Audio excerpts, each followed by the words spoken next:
This city is crawling with lethally gorgeous vampires. A deadly kunoichi wants to slice you into ribbons, and a serpent demoness is eager to drain the very life from your soul. Think with your little head, and you'll lose your big one, my friend. There's a muscle-bound queen who trains for the sole purpose of crushing guys like you. There's also a battle-crazed berserker and countless others laying deadly traps. Honestly, your survival odds here are about the same as in a war zone. The only difference is, I know every single one of you would sign up in a heartbeat. And do all these ancient, blood-sucking sirens share the same goal? To capture this young man, Kanaki, and torment him endlessly. But for what reason? Because this man possesses a blood power unseen in generations, and has awakened the legendary Black Eyes, a power not witnessed in centuries. These vampiric beauties are flocking to drain him of his very essence. But the irony is, he's the one who will drain them all dry, because he can steal their vampiric life force. It's like our guy picks fights with these deadly women just to turn them into his personal power lunch. And when I say lunch, I mean an all-you-can-eat buffet, because he brings these deadly women to heal and adds them to his growing harem to feast upon 24/7. You get it? This lethal ninja assassin is one of the city's strongest vampires. God-tier speed, inhuman reflexes, and absolutely stacked, extremely powerful. But she's questioning everything, wondering how she's being overpowered by a complete unknown. This man used to be just an ordinary agent. Now she's on the receiving end of his blade. Unable to comprehend his explosive growth in such a short time, she tries to plunge her jade blade into our boy's gut, but it's a trap. He shatters her arm and sends her head flying clean off. Thank the heavens she regenerates, because we can't afford to lose such a beautifully drawn waifu in a story like this. Back in the brawl, fists fly, bodies weave, and our main character starts his feast, getting his daily protein intake from her arm. She's in absolute shock and unleashes a desperate flurry of slashes. But our boy is in his bulking phase and refuses to stop feeding. Left with no choice, she severs her own limb to escape, leaving her protein bar behind. But hold on, this guy was just a normal soldier. So how did he become such a monster? Let's rewind a bit. All eyes are on him, their gazes screaming, "Who the hell are you? You'd better stay out if you know what's good for you." But the main character walks in like he owns the place. He draws his blade and charges straight into the heart of the Yakuza den. As they rush him, he lands the first strike. The thug barely parries, a hair's breadth from death. He follows up with an elbow and sinks his teeth deep into the man's neck. Tear out your own throat, or you'll die. Another one charges from behind, but Soo-hyuk is ready. He was briefed on at least 10 non-combatants and 20 more soldiers to eliminate, making this a 1 versus 30 slaughter. The director asked him how many agents he needed, and he replied, "Just 3 others besides myself." The director thought that was overkill, but Kim explained there were 3 exits, making it the bare minimum. This was a total annihilation mission, and he knew that no matter the odds, no one could defeat his brothers in arms. One of his squad mates chimes in over the comms, "Hyung, this is a cakewalk." They were known as the NIS, elite agents who had walked through hell and back. Kim warned that inside, every enemy was high on something. There's only one exit, that door. So seal everything and kill everyone in that room. The doors begin to slide open, revealing Anna Nanayama inside, indulging in her own twisted pleasures. Our main character finds his 3 squad mates, and he's stunned when they ask what happened here. Every single enemy in the room was already dead. He orders them to search for the target and seal the doors so no one escapes. Suddenly, the lights flare to life, blinding them all. A voice comes from the woman touching the door control. "All right, everything is locked down. She wants to know who's next on the chopping block." Kim Soo-hyuk realizes they've walked right into the lion's den. She wasn't kissing anyone. She was holding another woman's head, eyeing him with a curious gaze, as if wondering how he planned to get his men out of there. He was certain they were all standing at death's door. Anna calls out to the man in the back and throws a head towards him. The moment he catches it, an embedded explosive detonates, obliterating him. The first man had fallen. Another teammate turns to Soo-hyuk, then, consumed by rage, he charges headfirst at Anna. The main character screams for him to stop, knowing this enemy is on another level. But another shot rings out, painting the young man's life across the wall. Anna says, "It doesn't matter how many of you there are. You're all just insects. What did you think you could accomplish?" Soo-hyuk draws his blade, his mind racing. He had to remain calm. She was on a completely different plane of existence. He focuses his will, refusing to back down. She snaps off what looks like a fang. He dodges by a razor's edge. She laughs and says, "How interesting." A volley of projectiles flies his way, and somehow, he's dodging them. She closes the distance in an instant, aiming for his face, but simply smiles, pats his head, and sends him flying across the room. He realizes this is impossible. There's something fundamentally wrong with her power. She rushes in again, and the true brutality begins. She shatters both of his kneecaps. He screams in agony, and she says she's enjoying this, before slamming her hand down on the floor. Her excitement only grows, wanting to make her little game more entertaining. She twirls a blade in her hand as he asks, "You think this is fun? All those lives you just extinguished? You call that entertainment?" With a defiant roar, he lunges forward and tears a chunk of flesh from her neck with his teeth. He grabs a shard of glass and plunges it deep into the wound. Smoke begins to pour from her body, and suddenly, she collapses on top of him. Kim has a feeling he's actually killed her. At last, his revenge is complete. He can only apologize to his fallen brothers for dying alone, but he'll be reunited with them soon enough. And then, he coughs up more blood. Anna says, "That attack was truly unexpected."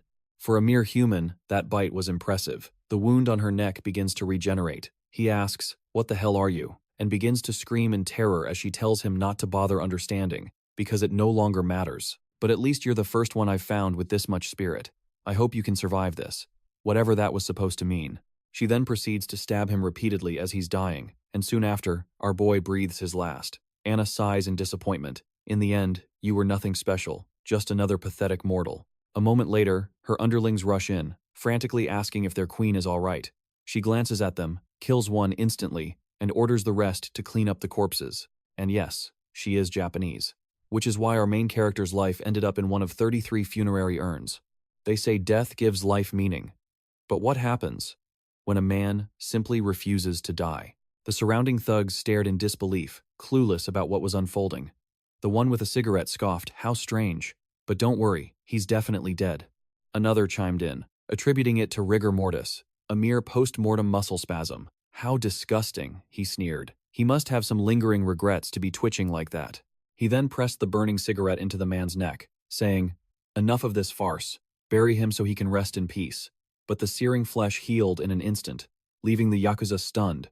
Our main character's eyes blazed with fury. With a sickening crack of his knuckles, he declared, "It seems my time isn't up just yet." Memories flooded back, his squad storming a door. Then, complete darkness. Something clamped over his mouth, and he was pulled into a mysterious woman's embrace. She gazed down at him, a faint smile on her lips. "It seems the experiment was a success. You are now a daywalker, my dear." He opened his eyes to a piercing blue sky. He was back on that ship, his head pounding relentlessly. He had no idea what was happening, but before him lay a scene of absolute carnage. Everyone was dead. Not just the men in the barrels, but everyone on the ship had been slaughtered. He couldn't remember a single thing. Suddenly, a voice called out for Captain Shu Hyok. A man on a nearby boat claimed to be from headquarters, ordering him to come along. Shu Hyok demanded to know what happened on the ship. The man simply replied, "We're currently investigating. It appears you've completed your mission, and you don't even look tired." Shu Hyok shot back, "I'm fine, everything's fine." The agent said the trip would be long, urging him to get some rest. Then, he donned a mask as gas began to fill the vehicle. Shu Hyok fought to stay conscious, but the darkness claimed him. The agent reported that they had successfully recovered the specimen. A director smiled, praising their work and giving the order, "Take it to the lab. We'll begin the dissection immediately."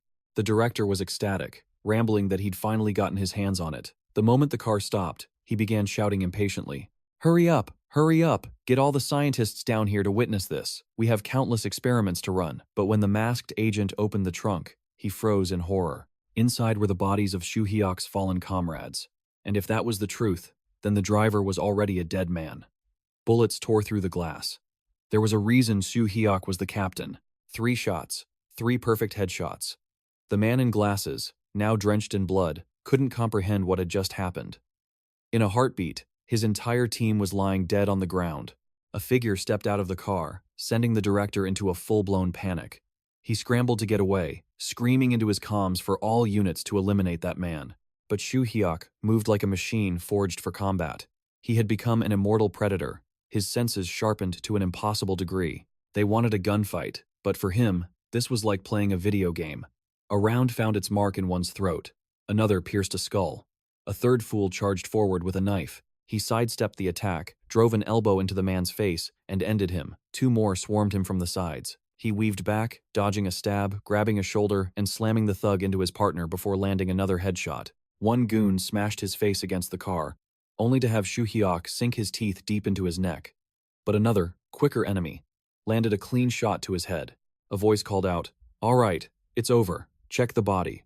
Too bad for them, he wasn't the man he used to be. Even as he fell, he took 2 more of them with him. He slid behind the car, firing off 2 more shots while the remaining agent panicked.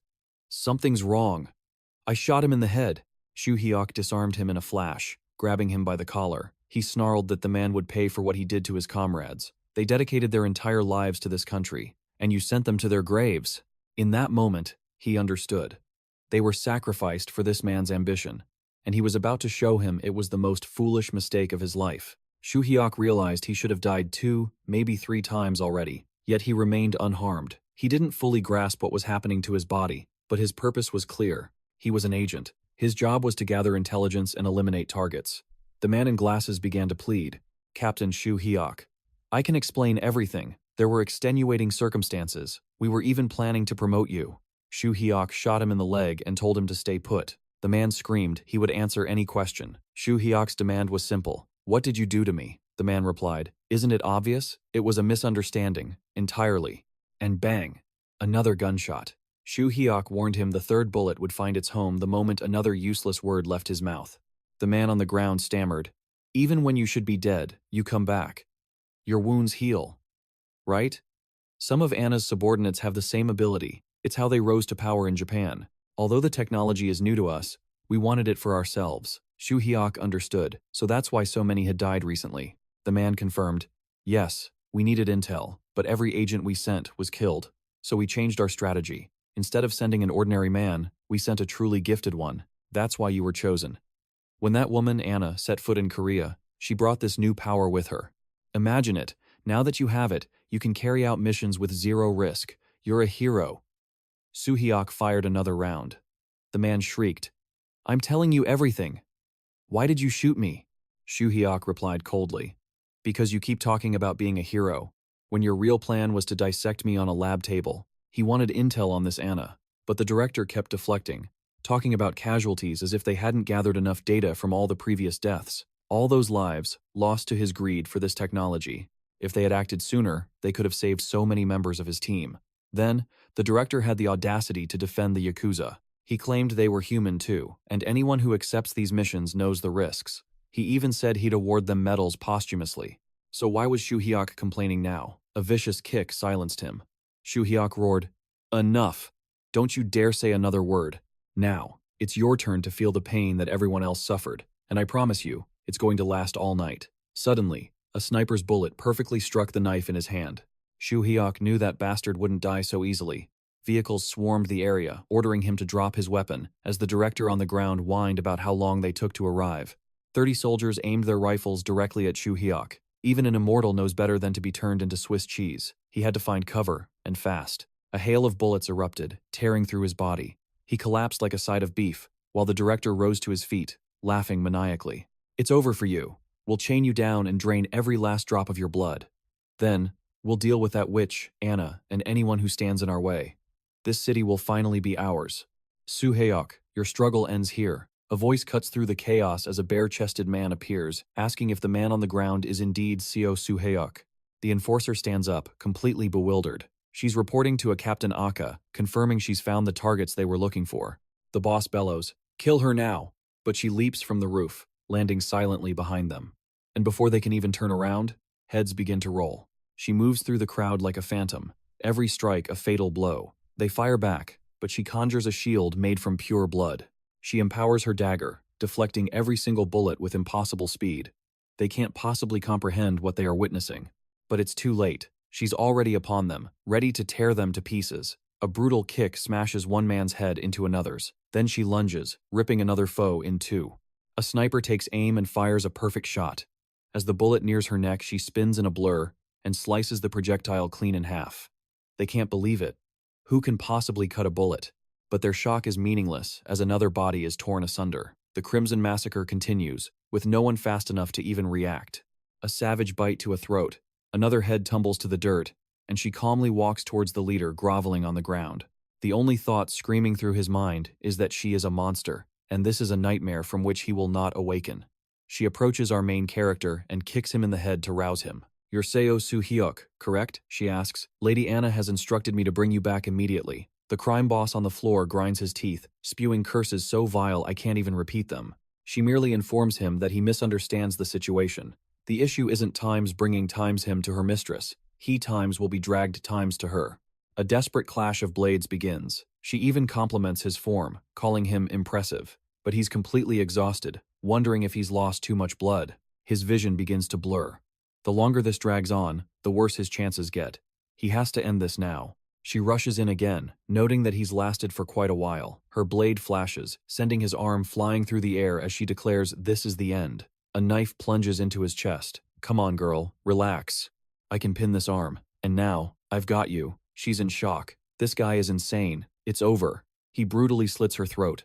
Do you think he let her get away with that? Not a chance. He dices her into 66 pieces. Her head spins like a top before hitting the ground. He collapses, completely spent. He's certain he chopped her head off. He finally won. The only problem is his consciousness is fading fast. It seems he's about to die all over again. Even worse, she's holding her own severed head and telling him he's impressive. When he looks again, she's standing right there, staring down at him. Well, not exactly staring.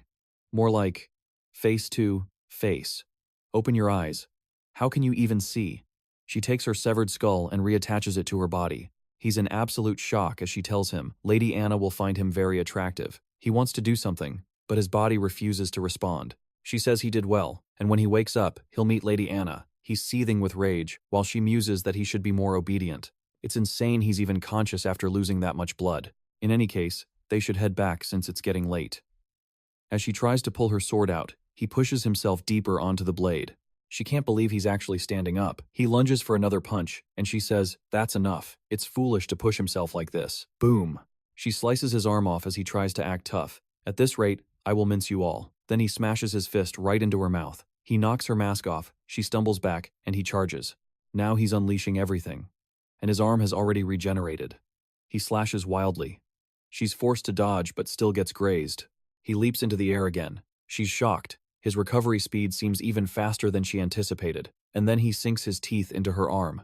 The cannibalism begins. He's like a rabid dog, while she unleashes a chain of slashes. But he doesn't stop, and she feels her central nervous system start to short-circuit. She realizes that at this rate, she's actually going to lose. She rips her sword free, trying to retreat, and finally breaks away, sacrificing her arm and leaving it behind. He's devouring the arm like a starving man, and it shrivels in his grasp.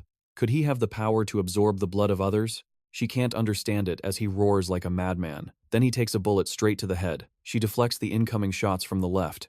Then another bullet slams into her shoulder, and she has no idea who has just appeared. An entire squad stops right in front of her. Suddenly, things turn into a B-movie. A short-haired girl appears, invoking the name of the Father in heaven, saying they will send these two to their final judgment. A new color, a new style, the kind with crosses in her eyes. You just know her power is on a whole other level. The order to fire is given, and a hail of bullets is unleashed. They aim only for the legs, forcing both of them to their knees. The girl with the cross eyes orders the other one to be burned. She pulls out a sniper rifle with 6 barrels and unloads every bullet into him. I thought incinerate meant fire, but he's being electrocuted by 7 or 8 chains. The woman on the ground realizes in horror that the sun is about to rise. She's being burned alive. The girl with the cross says this is nothing, as hellfire is twice as hot. The ninja woman lunges to throw a punch, screaming that she's just a human. Then she gets kicked into oblivion, and her hand is shattered. The girl with the cross tells her to shut her mouth because today, she will die by her hand. And soon, her friends will follow. Then she hears screaming and turns back. He's standing up despite being electrocuted, and the strangest thing is, the sunlight isn't affecting him at all. The ninja assassin sees her chance and vanishes, using the last of her blood to escape into the shadows. The girl with the cross wants to pursue, but her men are calling for aid, screaming that this bastard just won't die. He rushes to finish another one, but she cuts off his arm yet again. She tells everyone to fall back. He seems strangely dangerous. She rushes in, swinging that insane sword of hers, and he blocks it. His arm regenerates instantly, and he throws a punch. He nearly connects, but she slips away and smiles smugly. Good thing I didn't kill you earlier. She charges her fist with holy light, or something along those lines, and he's sent flying into a wall far in the distance. She walks over, asking where he's been hiding all this time. They've never seen anyone like him. As the smoke clears, she freezes in horror. Soo-hyuk is devouring one of her men in the middle of the battle. It seems this was another trait not many possessed. He let out another guttural roar, a clear sign something was terribly wrong. She knew then that he had to be put down on the spot. This was far from normal. She infused her blade with a holy aura and lunged forward. But just as she prepared to strike, he suddenly crumpled to the ground. It was obvious he'd burned through every last ounce of his strength simply to survive. He had been fighting for his very existence since the incident with Anna Nanayama. His eyes fluttered open to the sound of someone shouting for Captain Soo-hyuk. Soo-hyuk. He saw his commander looming over him, asking if he was conscious. The woman from the church was there as well, calling his name. He demanded to know who she was, only then realizing he was bound tightly in chains. She spoke, her voice like ice. Kim Soo-hyuk. Listen well. After reviewing your actions, we've concluded that you've turned into a vampire. What a cruel twist of fate. I just mentioned how he fought tooth and nail to live, only to wake up facing another execution. Of course, he had no idea what she was talking about and told her to stop spouting nonsense. In response, she seized his face, bit her own thumb, and let a single drop of blood fall. The effect was instantaneous. A primal urge slammed into him, shattering his control. Give me that blood. Then, just as quickly, clarity returned, leaving him horrified. What just happened to me? She asked with a smirk. Do you believe me now? He couldn't comprehend his own savage reaction. The commander admitted he could hardly believe it either. But the facts were undeniable. They had video footage of him tearing the ship apart, leaving a trail of brutally mauled corpses. His mind was still reeling. The woman called him reckless for attacking Anna without a clue as to what she truly was. And now, it finally clicked. That woman was a vampire too. But how could this be? How could even the National Intelligence Service have missed something so monumental? She said it was only natural, because hunting their kind was the sole mission of her Vatican Special Task Force. Basically, they were operating on a level that answered directly to the Pope. According to their laws, he should already be dead, but she was offering a special opportunity if he agreed to become her loyal little dog. Soo-hyuk was still in shock, while his commander looked about ready to start barking on command. She pointed out that they shared a common enemy. So, why don't we stop fighting and cooperate to kill Anna? It was a surprisingly compelling argument. The scene cuts to a heavily guarded building, where soldiers whisper about the Tzell gang and their master, Anna Nanayama. They agree this problem needs to be handled quickly. Why hasn't anyone caught that insignificant insect yet? We see a young woman, battered and broken. She has completely collapsed, whimpering, "I'm sorry." But Anna simply replied that she already knew this would happen. She never should have trusted the girl. With that, Anna removed her mask and bestowed upon her a chilling, final kiss. The moment she felt Anna's blood enter her body, everything within her was reforged. We next see the kunoichi stalking through the city, radiating an aura of pure fury. Meanwhile, a mysterious blonde woman observes her from a distance. Back in the car, Soo-hyuk is contemplating the ultimatum he was just given. Either die at her hands right now, or become their hunting dog to take down Anna together. His commander's warning echoed in his mind. Kim, what we want is irrelevant. The men you killed belong to the director's faction. We have no other choice but to treat you as a target. And so, as they drove through the city, the woman asked if his transformation was really so hard to believe. He shot back that he didn't care. He just wanted to know why he was being dragged into their mess. She explained that if it weren't for her intervention, her entire faction would be hunting him down. His death would have been swift, so he'd better just accept the deal. At least this way, you get the revenge you crave, she added. He scoffed, asking if she really planned to trust him just like that. And she replied, "Of course not. I only believe in one principle. The enemy of my enemy is my ally. And that's all this is." They arrived at their base, a church they called the Sanctuary. "So, it's just a big church?" he asked skeptically. "That's right," she replied. "Just an ordinary church in the middle of the city. Perfectly normal." He had to admit, it was the perfect cover. But then he noticed they weren't heading for the church itself. She explained that wasn't their destination. Yet, the sanctuary is protected by holy relics, so a creature like you can't step inside. Besides, even though he was now a member of their team, he was also a prime target for Anna. That made him a special case, which is why she decided she would manage him personally, which meant he had to live with this sharp-tongued woman. She had even arranged for them to stay in a small private hotel suite, a secure location, completely off the books. She casually sat on the bed, a sly smile playing on her lips. "We haven't been properly introduced, have we?" The bed springs groaned under the sudden weight. "I'm Miro," she said, an agent of the Vatican. He reluctantly gave her his name in return. "You must have a lot of questions," she mused. "So, what do you want to know?" He started with the most important one. He needed to understand this vampire curse. "So," she said, "you're finally accepting reality. Vampires are simple creatures, really. They can live indefinitely, as long as they have a steady supply of human blood. The difficult part is that they possess physical abilities far beyond anything on this planet, plus unique powers that stem from the bloodline of an ancient progenitor. And among those ancient ones, Ananayama is the last one remaining." His mind flashed back to the moment he bit her neck. So that's when the change began. "How do you kill a monster like that?" he asked. "Sunlight," she answered. "They burn to ash. The only exception I've ever seen is you, which is likely why Anna targeted you. But that also gives us a massive advantage. Because now, we finally have bait that can force her out into the open. To do that, you'll need to get much, much stronger, and I'm here to help." Suddenly, it all made sense to him. "I understand now," he said coolly. "You're afraid of me." She was visibly stunned. He pressed on. "A vampire not bound by the sun. I could become the most fearsome monster in existence. Keeping me alive is dangerous. But killing me means losing unimaginable potential. This common enemy is just an excuse to keep me on a leash, so you can put me down the moment I become a true threat." Miro's lips curved into a genuine smile. "You really are a top agent, aren't you? You're right, but you're still a vampire, and you still have a duty to this team. It's simple. You want to kill Anna, and to do that, I will help you grow stronger. If you have any complaints, just voice them and we'll handle it." Soo-hyuk's gaze hardened. "I've already died and been reborn countless times. All I want is to kill Anna. I don't care about anything else. And make no mistake, I'm not here to bow to anyone." Miro could see the raw honesty in his eyes. He wasn't hiding a thing. He would follow her to hell for revenge, fully aware of the risks. She liked that audacity. Taming this beast was going to be very interesting. A predatory glint appeared in her eyes as she purred. "It's time for your meal." He froze, utterly bewildered. "Wait, you want me to just bite your neck? Right now?" Her reply was cold and clinical. He was a vampire, and without human blood, his body would cease to function. Worse, the bloodlust would eventually drive him insane. To prevent that horrifying outcome, a blood supply was not a choice, it was a necessity. The grim reality sank in. He rose to his feet, his gaze fixed on her. "My neck's getting stiff," she taunted. "Hurry up and do it. I'm the one who asked for this." And with those words, something inside him finally snapped. A feral madness ignited in his eyes.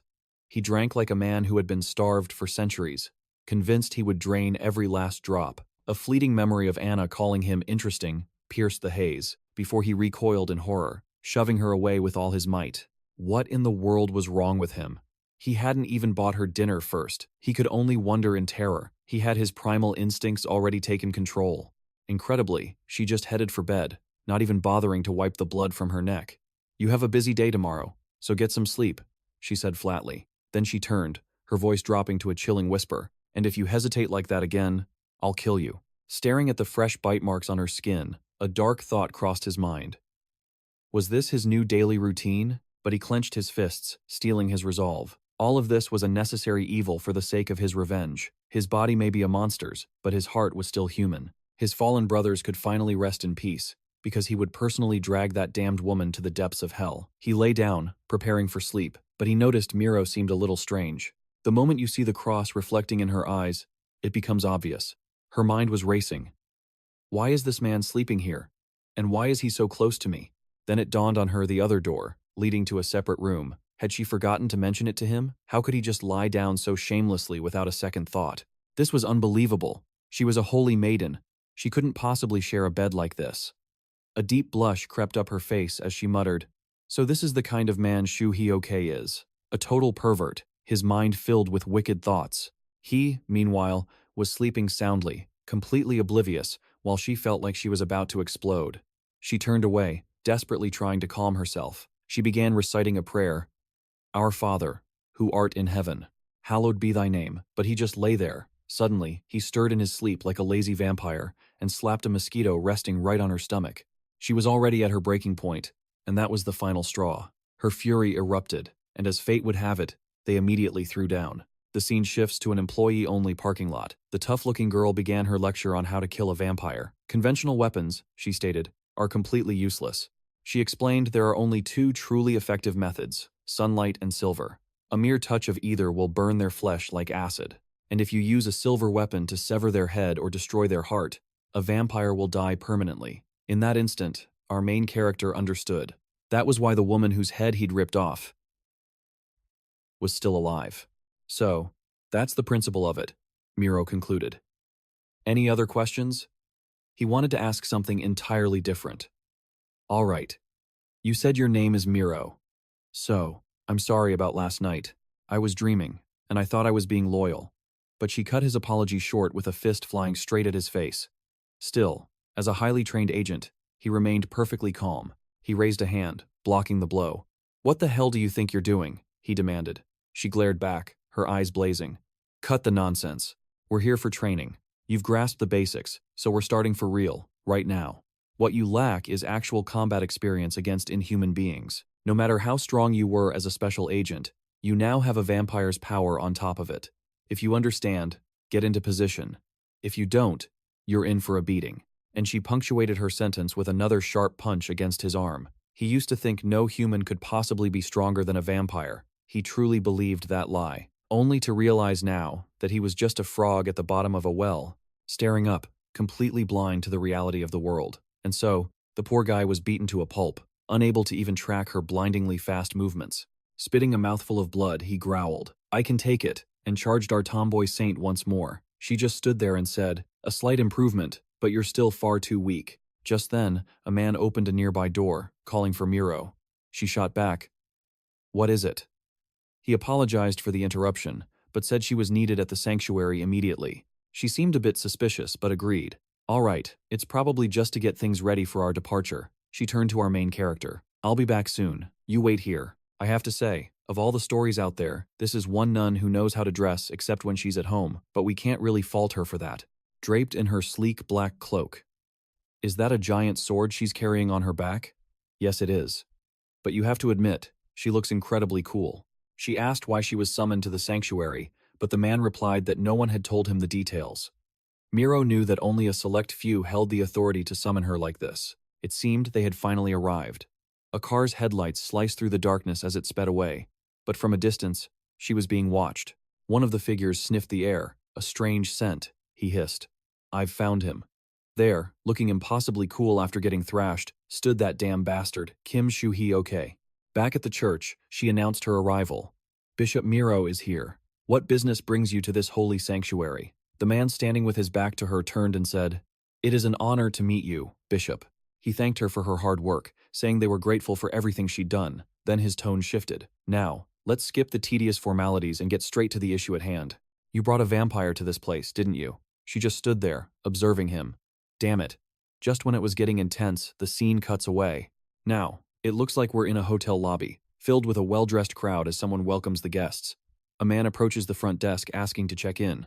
The receptionist asked for his ID and the number of people in his party. The man reached into his coat, saying, "Our group is a little large, about 200, and then pulled out a massive scythe. Oh boy, this city is about to become a ghost town." The first guard crumpled to the floor. A woman shrieked while another man charged in, yelling for everyone to help evacuate.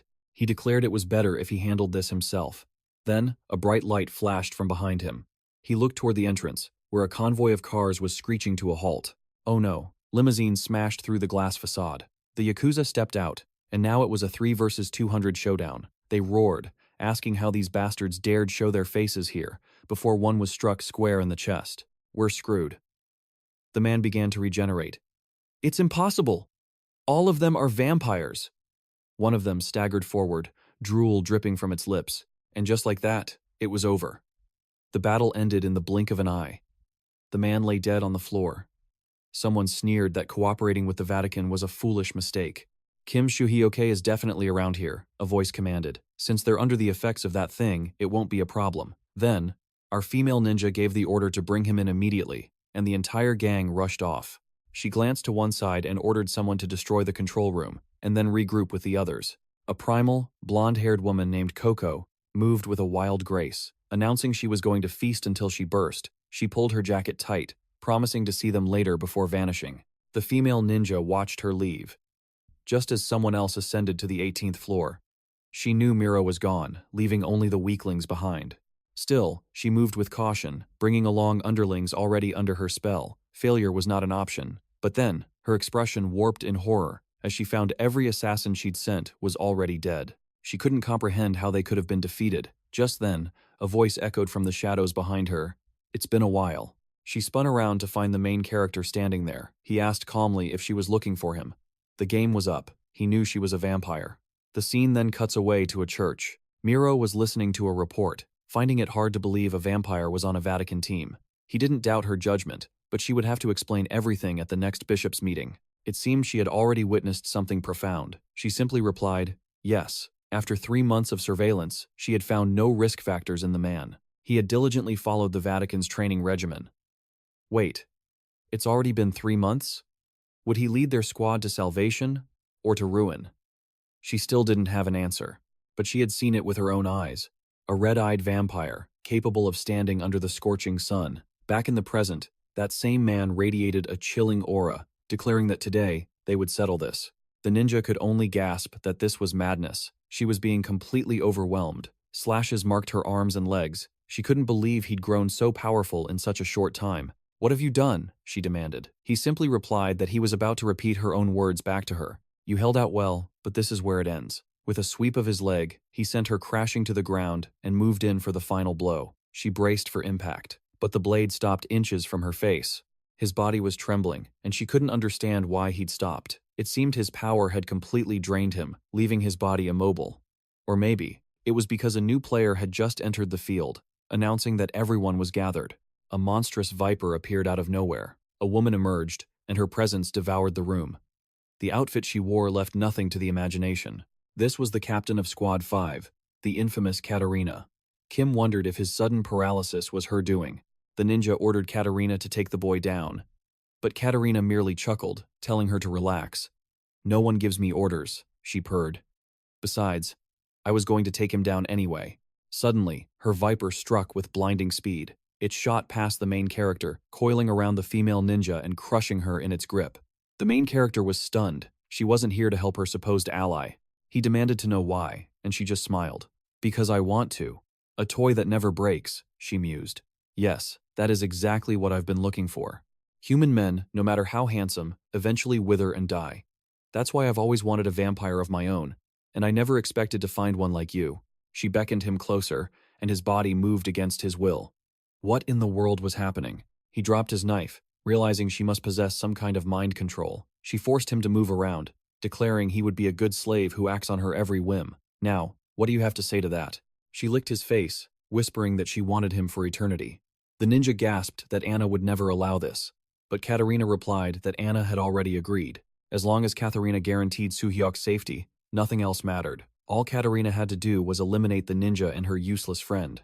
With that, small, venomous snakes slithered into the ninja's neck. The ninja insisted it was a lie, that Anna would never betray them like that, but the poison was already spreading as Katarina watched with cold amusement. Suhyok still couldn't grasp the situation. Meanwhile, Katarina placed a hand on the ninja's face, saying she had lasted a long time with her useless talent. Now it's time to end this. With a flick of her wrist, she commanded her viper to devour the ninja whole. But just then, Coco appeared in a flash, screaming Aka's name. Katarina glanced over as Coco strode in confidently. Oblivious to the grim scene, Coco celebrated, announcing that she had finished her mission. Then her eyes fell upon her friend, Aka, being torn apart inside the serpent's maw. She grabbed Katarina, screaming, "What the hell is going on?" Katarina simply blamed Suhyok. "He's the one who did this to Aka," she hissed. Coco burst into tears while Suhyok's head spun. Dealing with one woman was exhausting enough. Now another had appeared, and then another. Katarina told Coco to calm down, for they had captured Suhyok. Now they could report back to Anna. But Coco's grief-stricken eyes saw the obvious truth. If Suhyok did this, she choked out, then why does Aka smell of your unique poison? And just like that, Katarina's scheme was exposed. The story shifts to a flashback in the next chapter, revealing the villain's past. Ayaka was once an abandoned child, locked away in a cell. A young Coco's voice called out, "Hey, it's okay. I'm Coco. What's your name?" Back in the heat of battle, Aka's eyes fluttered open. She looked at Suhyok, wondering if she was finally awake. She was baffled. How was he still standing? Was the regenerative power of a vampire really on a completely different level? She asked about Coco, and he grimly replied that it wasn't looking good. Ahead of them, Coco was tearing through Katarina's swarm of snakes. But for every one she killed, more took its place. Then, another massive explosion rocked the room. Coco locked eyes with a giant serpent and used her raw strength to pry its jaws open. With a furious glare, she tore the monster in half, ripping it down the middle. Soo-hyuk noted she was holding her own, but this was a terrible matchup. Katarina's power was a deadly poison, making it nearly impossible to get close. Aka cried out, "At this rate, Coco will die." Soo-hyuk looked at Aka's battered body. "Your body is a wreck," he said. "Tell me everything you know about that snake woman. I'll handle her." Aka didn't understand. He clarified, "If the three of us work together, we might just win this." Aka was stunned. "You want to team up with me? We were trying to kill each other a second ago." He simply stated it was their best option. Aka refused to believe it, calling it ridiculous. "Then I have no choice," he said, as he lunged forward to strike. Meanwhile, Katarina was in shock. She had used far more of her blood power than expected, especially because of that brute who appeared out of nowhere. Incredibly, Coco hadn't been poisoned yet. She was sure Coco had no immunity. Then it hit her. Coco was just holding her breath. As Katarina tried to counter, she was hit with a devastating punch to the gut. The plan was to let her kidnap Soo-hyuk for 24 hours to see what would happen, not kill her. Katarina was sent flying back, venom spilling from the wound. Coco could finally gasp for air, admitting that a few more seconds and she would have passed out. She looked for Aka and saw Soo-hyuk nearby, but her own strength was fading fast. Her vision began to blur. The poison had finally gotten to her. A tiny snake on the floor had sunk its fangs into her ankle. Coco wondered grimly if she had underestimated Katarina. And in that moment of weakness, Katarina rose once more. "We can only dream of what happened in those 24 hours of captivity." Katarina stepped forward, sneering at the bond between Coco and Aka, vowing they would be together forever inside her colossal serpent. As she moved to devour them whole, a blinding slash ripped through the very fabric of space. Both women stared in shock. Aka had returned. They expected Soo-hyuk to appear in a blaze of glory, but it was her. Aka declared that she and Coco would be together for eternity, her heart filled with joy. But this plunged Katarina into confusion. Aka had been poisoned. How was she still standing? We flash back to moments before, when Soo-hyuk offered his help, and Aka refused to trust him. He drew his dagger, claiming there was no other way. But then, he sliced open his own hand. Aka demanded to know what he was doing. He simply replied, "The enemy of my enemy is my friend." He guessed she was consumed by rage after being betrayed, on the verge of losing her only friend. And for that reason, he would bestow upon her his own blood. In this world, there is no one more dangerous than a soul with nothing left to lose. Elsewhere, a man sprinted for his life, bursting into a church to warn the bishop of a dire emergency. A horde of vampires was swarming the hotel. Back on the battlefield, Soo-hyuk advanced on the monstrous serpents. Aka had warned him that the witch could shapeshift her body and command other snakes. If he were bitten by any of them, or inhaled her venom, he would be paralyzed instantly. He'd become just another puppet in her twisted, sick game. He couldn't afford to lose focus over one stupid, dropped knife. Suddenly, a sword was tossed to him. A voice explained she uses blood power to create the snakes, meaning she would eventually tire. It was a battle of endurance. For now, Aka would handle the horde. In the meantime, he needed to help Coco. While Aka held the line, he approached Coco, declaring a temporary alliance. Once he purged the poison from her blood, she had to help him and Aka, instead of trying to kill him. Of course, the moment she awoke, she drove her fist straight into his chin and leaped back. "Calm down," he muttered. "A bit too violent, don't you think?" He was confused. She wasn't being manipulated at all. Coco glanced aside and declared, "I've caught you now." Aka insisted they needed to kill Katarina at this very moment. Coco, confused, looked towards Soo-hyuk. In a flash, his Titan mode activated, and he charged straight for the vampire. Katarina's plan to use the two girls to lure out Soo-hyuk had been perfect. She just never imagined he could shatter her poison's potency and purify others. She had once thought this man was born to be her plaything. Soo-hyuk swung his sword, cutting through the swarm, but realized they were closing in. The snakes opened their maws, spewing a green, venomous mist everywhere. He warned the girls to protect themselves, but there was no escaping the fog. Aka screamed for them to be careful of the poison, but Soo-hyuk had already grasped the situation. Katarina was trying to kill at least one of them. He knew she wanted to keep him alive for a more personal death, which made the other two her real targets. Aka was fast enough, but Coco was holding her breath, making her the most vulnerable target.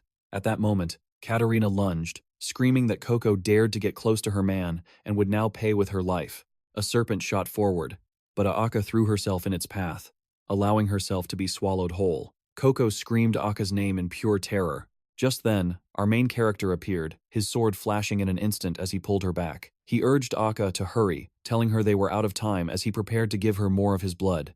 She refused, saying she didn't need it. He shot back, telling her not to be stubborn. And that's when the truth was revealed. The dream of every man, to be that small snake. No, not that. The real revelation was inside the serpent's mouth, a silver dagger, plunged deep into its flesh. Aka's past flashed before her eyes, her mother, apologizing, saying from now on she had to obey this new man. One look at the woman's face told you she was mentally unhinged. Like 𝒆'𝒔 treasuring his precious Mentos, this woman introduced Aka to a new friend named Red, telling her she'd better get used to it.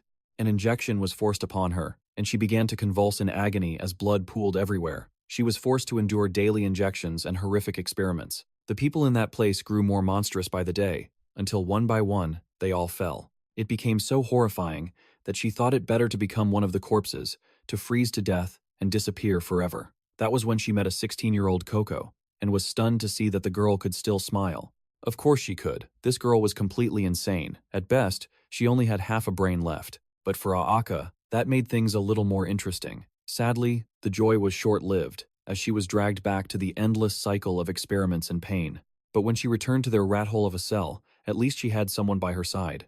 They found strength in each other, yet even that tiny sliver of happiness was ripped away. The doctor ordered them to be sorted by their pity, the control group to the left and the experiment group to the right. And just like that, Coco was taken away. Aka threw the younger girl her coat, which Coco clutched with pure joy. So, what happened in that prison? Because this little girl grew up.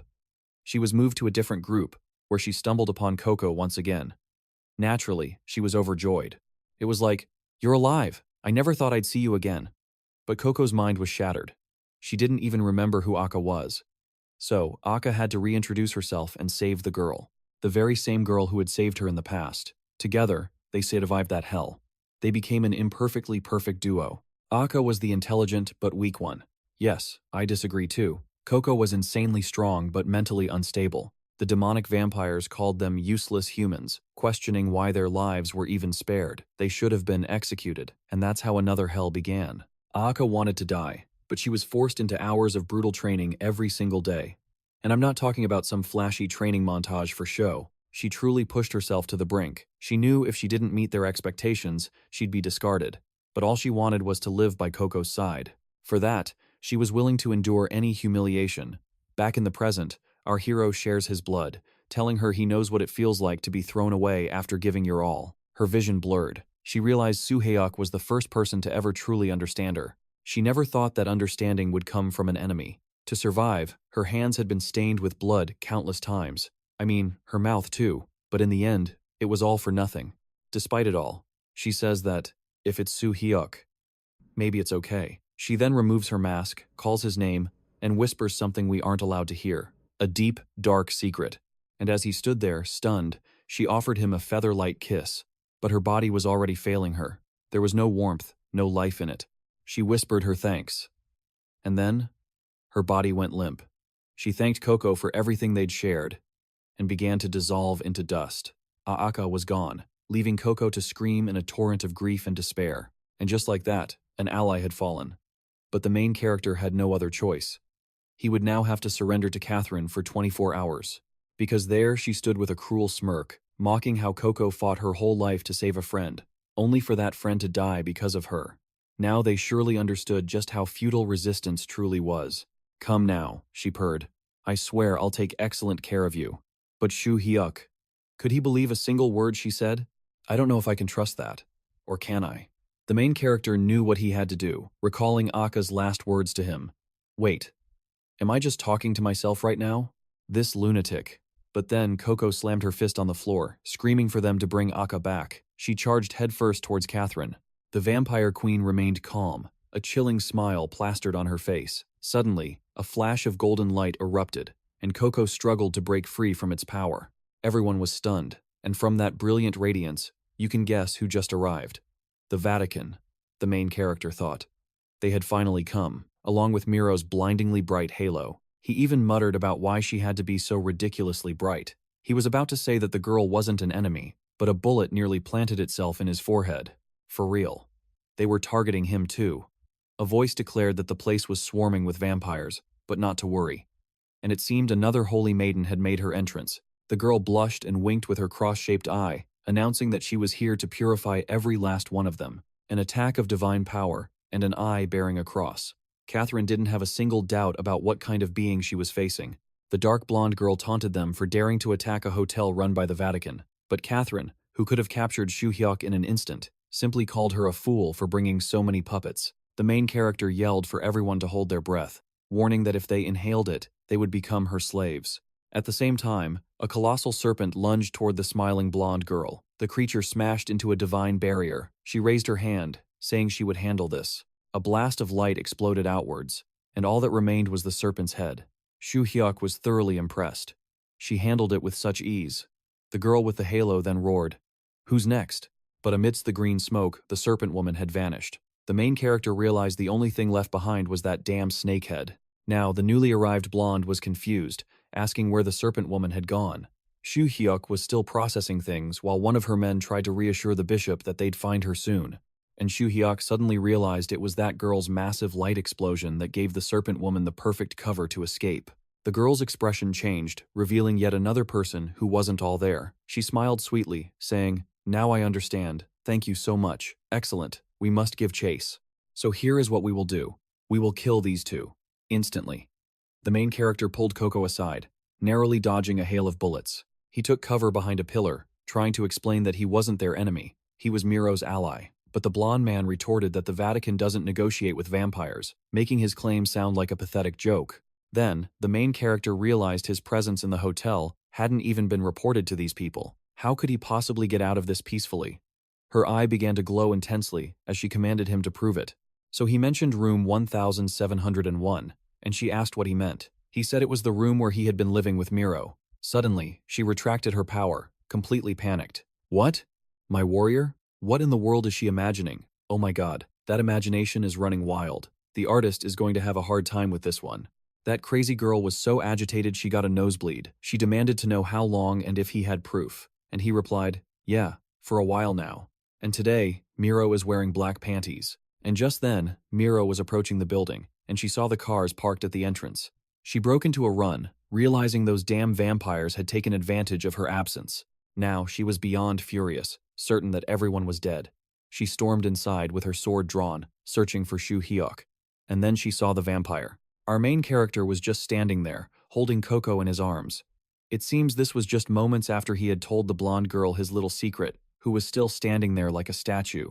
A little while later, Miro was gathering information on the Yakuza's attack, all while the blonde girl stood there, fantasizing about the two of them actually living together. They were in a back room, and he reported that the leader had escaped after they captured one of his underlings. Miro said that was far too close. They had truly escaped a disaster. If he had fallen into Anna's hands, it would have been catastrophic. Soo-hyuk figured they must have known she had left, proving their intelligence network was formidable. This hotel wasn't safe at all, she agreed. They needed to leave immediately and not be separated for a second. She just kept staring at our boy, as if wondering what the hell was going on. She'd been spacing out the whole time. Then suddenly, a faint smile appeared on her lips. She thought to herself, the man who almost died in his first fight with a vampire just took on nearly 3 of them by himself and was still standing tall. The training he'd endured had truly surpassed the limits of human strength and speed. He had become incredibly powerful, thanks to the sustenance he consumed every day. Even though his growth rate was slowing, she was certain that if he kept getting stronger like this, he would eventually be able to kill Anna. He looked at her and told her not to abandon her post again. She stepped back and said she had no choice because her superiors had called. He said he had just discovered an important task that she needed to do. She urged him to tell her quickly. He explained that he now knew how to become as fast and strong as Anna. The captain of Squad 7, Aka, had given him that information right before she closed her eyes for the last time. The more blood a vampire drinks, the stronger it becomes. So just training with her would never be enough to match what Anna had already consumed. But the story changes if it's the blood of another vampire, because by consuming one of their own kind, he could steal the power they had accumulated. Miro said they couldn't just blindly trust that information, and the conditions and requirements to obtain this ability were completely unverified. He agreed, but it was worth a shot because he had already drunk Aka's blood before she died.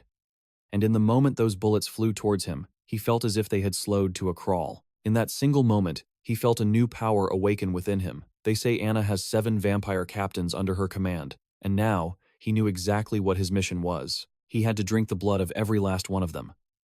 Miro's eyes widened in understanding. "So that's your plan," she said. "That's why you brought this feral creature who scurries around on all fours back with us." He explained she was one of Anna's lackeys, so keeping her alive was a strategic move. The poor girl, trapped in a cage of light forged by the blonde, could only sit and listen to her fate being decided. Besides, it seemed she also harbored a deep hatred for Anna, who had murdered her friend. But Miro remained unconvinced. She insisted they had more than enough to deal with. The bishops were about to convene a council meeting. He asked why, and she explained it was a Vatican summit to discuss the growing threat of Anna's forces. But the true main topic was 𝒔 himself, a vampire who had been recruited into a squad of vampire hunters. Of course, some would view him with contempt, but he shouldn't worry. Her own position wasn't as weak as he thought. Besides, she had been watching him, and now she felt she could trust him just a little bit more. With that, she removed the cross from her neck. "Come," she said, "it's time for your reward." And yes, the reward we're talking about is fresh vampire blood. The blonde girl was standing right there, her mind racing, trying to process what she was witnessing. 𝒐𝒊𝒏 stood up and declared, "You give this to me every day. So how can you call it a reward?" The blonde froze. "Wait a second. Every single day?" While he drank, Miro remarked that he'd changed so much from the beginning. Before, he could barely control his thirst. Now, he accepted it as a part of his daily existence. Clearly, the blonde was getting the completely wrong idea. In her wild imagination, she pictured him telling Miro, "If you can't take it anymore, just say the word. I'll be gentle." She was about to explode, burning to know if Miro had truly gone that far for him. Miro then said, "You told me the more the better. Should I call Lucia in too?" He calmly replied that it would be best to ask for her consent first. The blonde's mind shattered. What does he mean? Are they planning to invite me to join them? And just like that, her imagination ran wild until she collapsed, unconscious on the floor. Miro declared the real problem was dealing with this little pest. She scoffed, telling the girl to drop the high and mighty act just because she was a bishop. The vampire demanded they prepare her a resting place and bring her blood to recover. In return, she would graciously allow them to become her underlings. That earned her a sharp knock on the head from our hero. His companion asked if this thing was truly of any use. He replied, "As I said, I need a pureblood's blood. She is not just a superb source, but her tracking abilities are exceptionally keen. She's also a decent fighter, so she'll undoubtedly be an asset." Miro agreed, but still wondered how they could possibly control a creature like her. The little vampire suddenly shrieked and scrambled to hide behind 𝒐𝒊𝒏, leaving Miro completely baffled. He admitted he didn't know what she was hiding from, but her terror reminded him of the moment he was consumed by rage after the death of his comrades. He had slaughtered the director and every single person connected to their demise. He suspected she was feeling that same thirst for vengeance. Calling out to her, he stated plainly, "My objective is to kill Anna. Your assistance would be valuable, but it is not 100% necessary. You can choose to die here like a feral vampire, or join us and claim your revenge." She confessed that she had always loathed Anna for the suffering she brought upon Aka, but her hatred for the Vatican burned even hotter. With newfound resolve, she declared she could never forgive those who murdered her friend. If the goal was to kill Anna, she would do anything they asked. 𝒐𝒊𝒏 told Miro the matter was settled. She sighed. "Fine. I will take you both to the bishop's meeting, and you will be my responsibility. But if you lose control and harm anyone, you will be eliminated on the spot." After speaking, she paused, as if she had revealed too much. A moment later, the little vampire erupted, screaming curses at the Vatican bastards who had deceived her. It seems every 35 minutes, the artist feels compelled to draw someone in invisible clothing. And why does every woman surrounding the main character so far have short hair? What in the world is happening? Miro was seething. Why was a renowned vampire slayer like her forced to bathe this dog? Then she remembered that he needed blood, and forced herself to calm down and focus on the greater good. All of this was an unavoidable sacrifice for their mission, and that's when a drop of soap shot directly into her eye. While the main character was calmly polishing his small knife, the bizarre girl burst in screaming, still in her invisible outfit. "Oh, for heaven's sake." Miro yanked her back, her expression screaming, "Get this lunatic away from me and don't touch my head." The two of them were quite a pair. 𝒐𝒊𝒏 remembered the day he was promoted to captain. His friends and brothers urged him to look after everyone, and demanded he treat the whole team to dinner. The commander himself even stepped in, promising to buy everyone steak. He smiled at the memory, thinking it had been far too long since he'd had such a lively day surrounded by comrades. As night fell, however, Miro was still stewing with anger in her bed. That damned vampire brat refused to listen to her, yet she obeyed 𝒐𝒊𝒏's every word. He had simply told her to change from the invisible suit into normal clothes. Miro now wondered if it was because she had stepped on 𝒂𝒑 earlier. That cross had glowed with the brilliance of a precious metal. Miro reasoned that, being thrown into the enemy's den, it was understandable that Coco was behaving strangely. She would try to be more understanding. Just then, she heard a gnawing sound and looked down to see the girl chewing on her arm, mumbling that she was hungry and needed to feed. Miro just smiled as she drew her sword. Soo-hyuk was in his room about to sleep when he heard screams from next door. He considered helping, but then decided against it. Good luck, Miro, he thought. Work hard while I sleep. He drifted into a deep slumber. When a presence drew near. It was that strange girl again.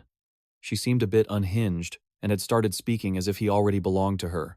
He thought he'd rather be captured by Catherine for 24 hours than deal with this. The next morning, he felt something stirring at his feet, and when he opened his eyes, the girl was sleeping soundly, as if nothing had happened. He warned her to be careful as sunlight was already in the room, telling her to get out and wake up. But when he tried to push her away, she punched him in the stomach, leaned in close, and began to inhale his scent. He finally understood why she was so obedient to him.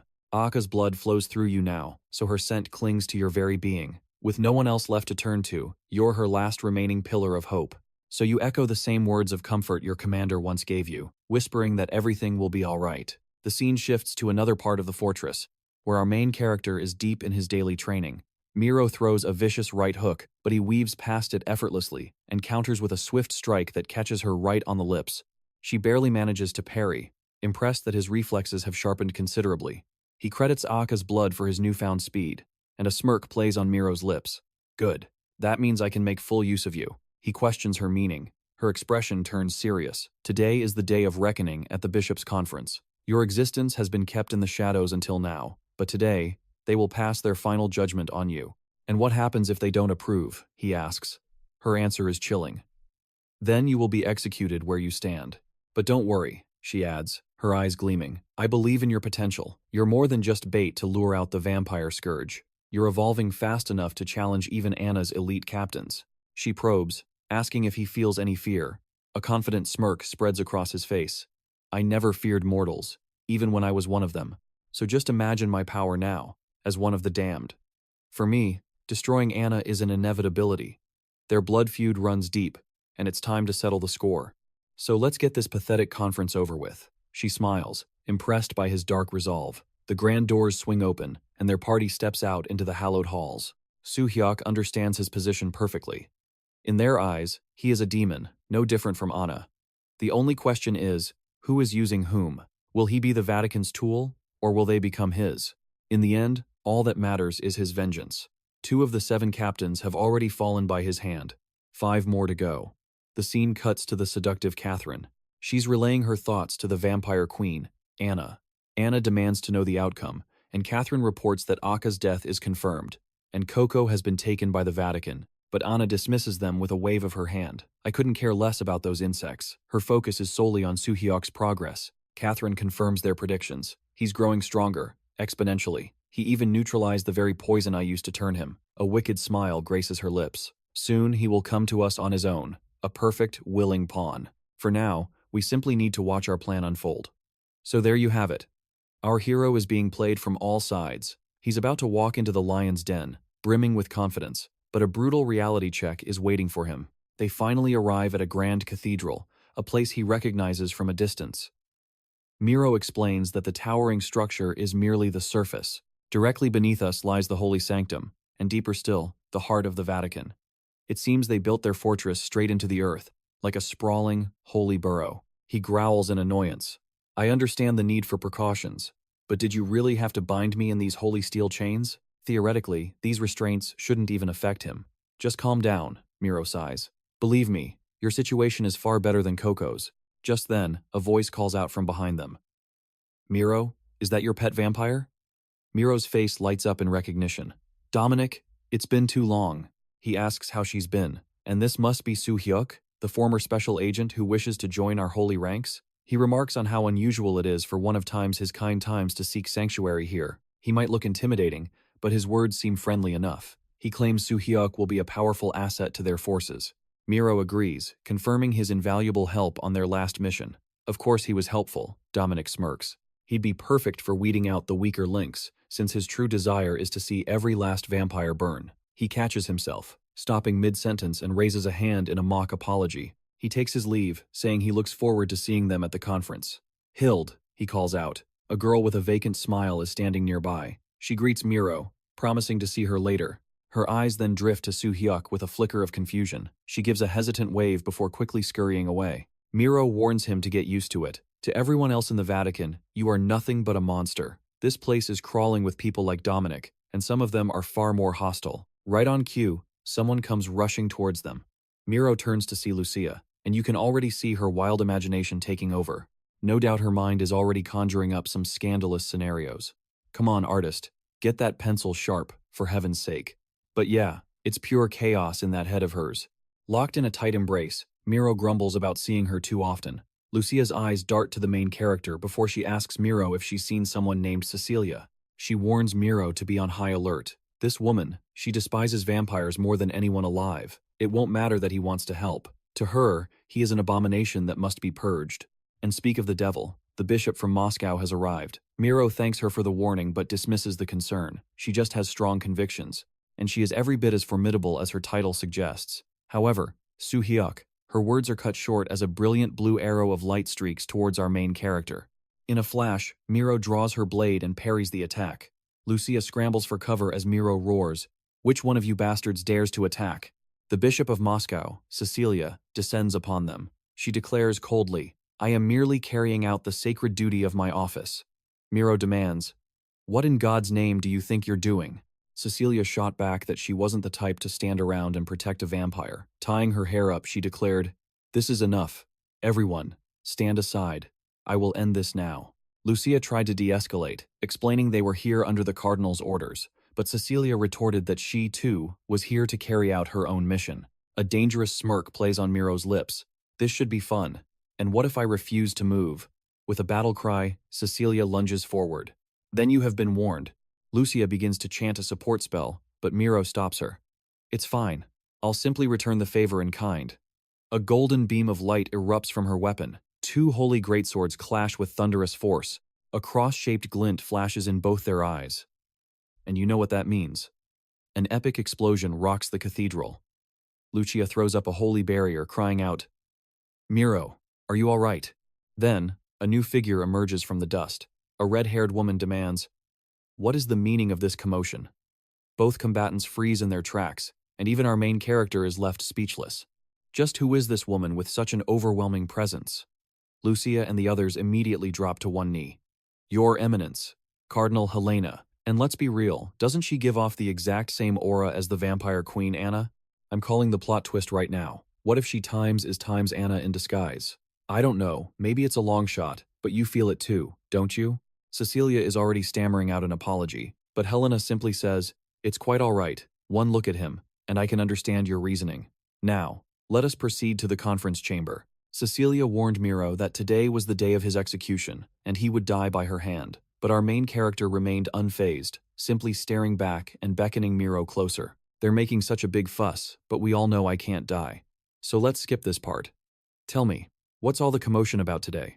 I was expecting a grand meeting of 500 people, but there are only 6. Is the Vatican running out of money? Helena agreed with the group, but Cecilia cut in, demanding to know why a filthy vampire was present on this holy ground. Miro realized she was getting straight to the point. That was fine by him. It saved time. Helena waved it off and moved to the main topic. She wanted to hear everyone's opinion. Cecilia slammed the table, declaring that allowing a vampire into the Vatican was completely unacceptable. Dominic added that they could never be trusted.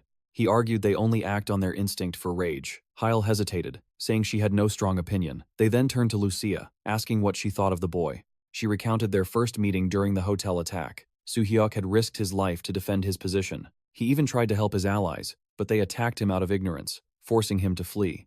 Though he could have easily crushed them, he chose not to harm a single soul. Dominic looked stunned as Lucia explained that Soo-hyuk clearly had control of his powers. He did things a mindless vampire would never be capable of. Just then, a woman who looked like she was drooling a bucket of blood told them to continue. Meanwhile, Miro, though confused, affirmed her complete trust in Soo-hyuk. The council questioned why he was needed in the Vatican. She replied that she had seen a revelation. Cecilia just scoffed, telling her to stop making up stories to protect him. She was truly disappointed. Revelations were meant to herald the coming of a chosen one, or a great danger. And to her, he was clearly a menace that needed to be exterminated, a monster who mercilessly slaughtered his own former comrades. Our hero tried to explain that they were the ones who massacred his team, but she screamed at him to shut up, roaring that no one gave him permission to speak. Cecilia was practically begging to get bitten. Meanwhile, another girl was about to do something foolish, just as predicted. The moment she appeared, the scent of blood made her eyes glow red as she muttered about wanting to kill someone. Miro argued that Soo-hyuk was betrayed and only acted in self-defense. Cecilia shot back, saying none of that mattered. He's a vampire, and the ancestral prophecies decreed that they must all be annihilated. Miro agreed with that, but to destroy the vampires, they needed Soo-hyuk to defeat Anna. Who else among them could possibly accomplish such a feat without him? The Vatican was founded 2,000 years ago, built on the dedication and sacrifice of countless souls. Anna is the last of the ancient vampires. She is cunning, lurking in the shadows and constantly expanding her power. But now, her hidden lairs are finally being exposed, all because she has her sights set on Soo-hyuk. Because of him, her 7th squad was wiped out, and the 6th squad surrendered. A stalemate that lasted for years had finally begun to shift, all thanks to him. The muscular girl buried her face in her hands, saying Miro was spewing utter nonsense. The 6th squad surrendering? She must be insane. She demanded that Helena strip Miro of her position and execute both vampires. But Helena told her she was overreacting. They had to consider this carefully. Thanks to this boy, Anna was finally showing a weakness. Helena was considering forming a new experimental vanguard team, but they needed a majority vote from everyone present. Anyone who supported this decision would have to take full responsibility for the consequences. Miro nodded, saying, "Understood." Cecilia reluctantly admitted Soo-hyuk might be useful, but his vampire subordinate was absolutely unforgivable. Helena stated that she'd heard the girl was difficult to control, so they needed to meet her to pass judgment. They were about to summon the girl. But just then, the doors flew open, and a guard burst in, frantically shouting that there was an emergency. Helena demanded to know what happened. He announced that the vampire from Squad 6, Coco, had escaped her cell. Panic erupted in the room. This was a catastrophe. Cecilia whirled on Miro, asking if she would take responsibility for this. Dominic warned that if that girl left the basement and reached the church where children slept like tender prey, it would be a disaster. Suddenly, the sleepy-looking girl snapped awake, as if saying, "I'm too tired for this, let me go." She just happened to run into the rogue vampire Hilda, who had been waiting outside, and asked who had escaped. This girl possessed some kind of special power that instantly changed the atmosphere. Our main character wondered what the hell was happening. Dominic, terrified, screamed at her to calm down and control her emotions. But looking up, he knew it was too late. Her transformation was beginning. Our hero yelled a warning to Miro as a colossal greatsword shot out of a spatial gate. Miro was nearly sliced in two before Helena herself intervened, deflecting the attack. Miro gasped her thanks to the cardinal. Helena ordered Lucia to the orphanage immediately and told Dominic to help restrain Hilda. Her eminence warned that if the escaped vampire caused any trouble, everyone who brought her here would be held accountable. Cecilia thought to herself, "I knew this would happen." She took off at blinding speed, knowing the girl was once one of Anna's top commanders. If she reached that orphanage, it was all over. She then saw Lucia, frozen at the end of the hall, in utter disbelief. For a terrifying moment, it looked as though the vampire had slaughtered all the children, but it was only Cecilia's dark imagination. She stopped and peered into the room. Good heavens, did we really need that scene? Not at all. The author could have drawn something cute, but chose this instead. This was supposed to be a sweet, heartwarming family moment. The children were cheering, saying they were lining up for a piggyback ride. Cecilia couldn't help but wonder, was this really the ruthless vampire captain? Miro entered and called out Coco's name. The girl looked overjoyed, but the moment she saw a bloody arm, she lunged forward, ready to bite. Miro swiftly stopped her. Coco pouted, whining that she only wanted a little taste. Cecilia's rage flared again, and she snarled that she would tear this creature apart right here. But then Coco said she would only drink Miro's blood, because Soo-hyuk and the others had allowed it. Cecilia realized the girl was actually under control. Just as she was gathering power in her hand, Dominic grabbed her wrist, warning her to be careful using that power in front of the children. Huda entered, and was warmly greeted by everyone. She spoke sweetly, then turning to see Miro scolding Coco. The children chirped that they had been playing on the rocking horse and slide. Huda was moved and embraced them tightly. She apologized and Miro said it was fine. Coco, however, was still getting an earful for running off and causing a scene. Back at the meeting, they confirmed that both vampires were now under control. Most of the bishops were in agreement, so the operation was given the green light to proceed. Helena asked if there were any objections, and this time, Cecilia was silent. Then it is decided, Helena announced. The restraints were removed, and Miro was reinstated as captain. Dominic and Hai took their leave. Meanwhile, Cecilia noted that Miro was far too injured. She didn't need to push herself so hard. You should have just sent a message and asked for help. The vampires kept watch as Cecilia called out to Miro from behind, her voice cold. You know the true mission of this crusade is to save humans from vampires.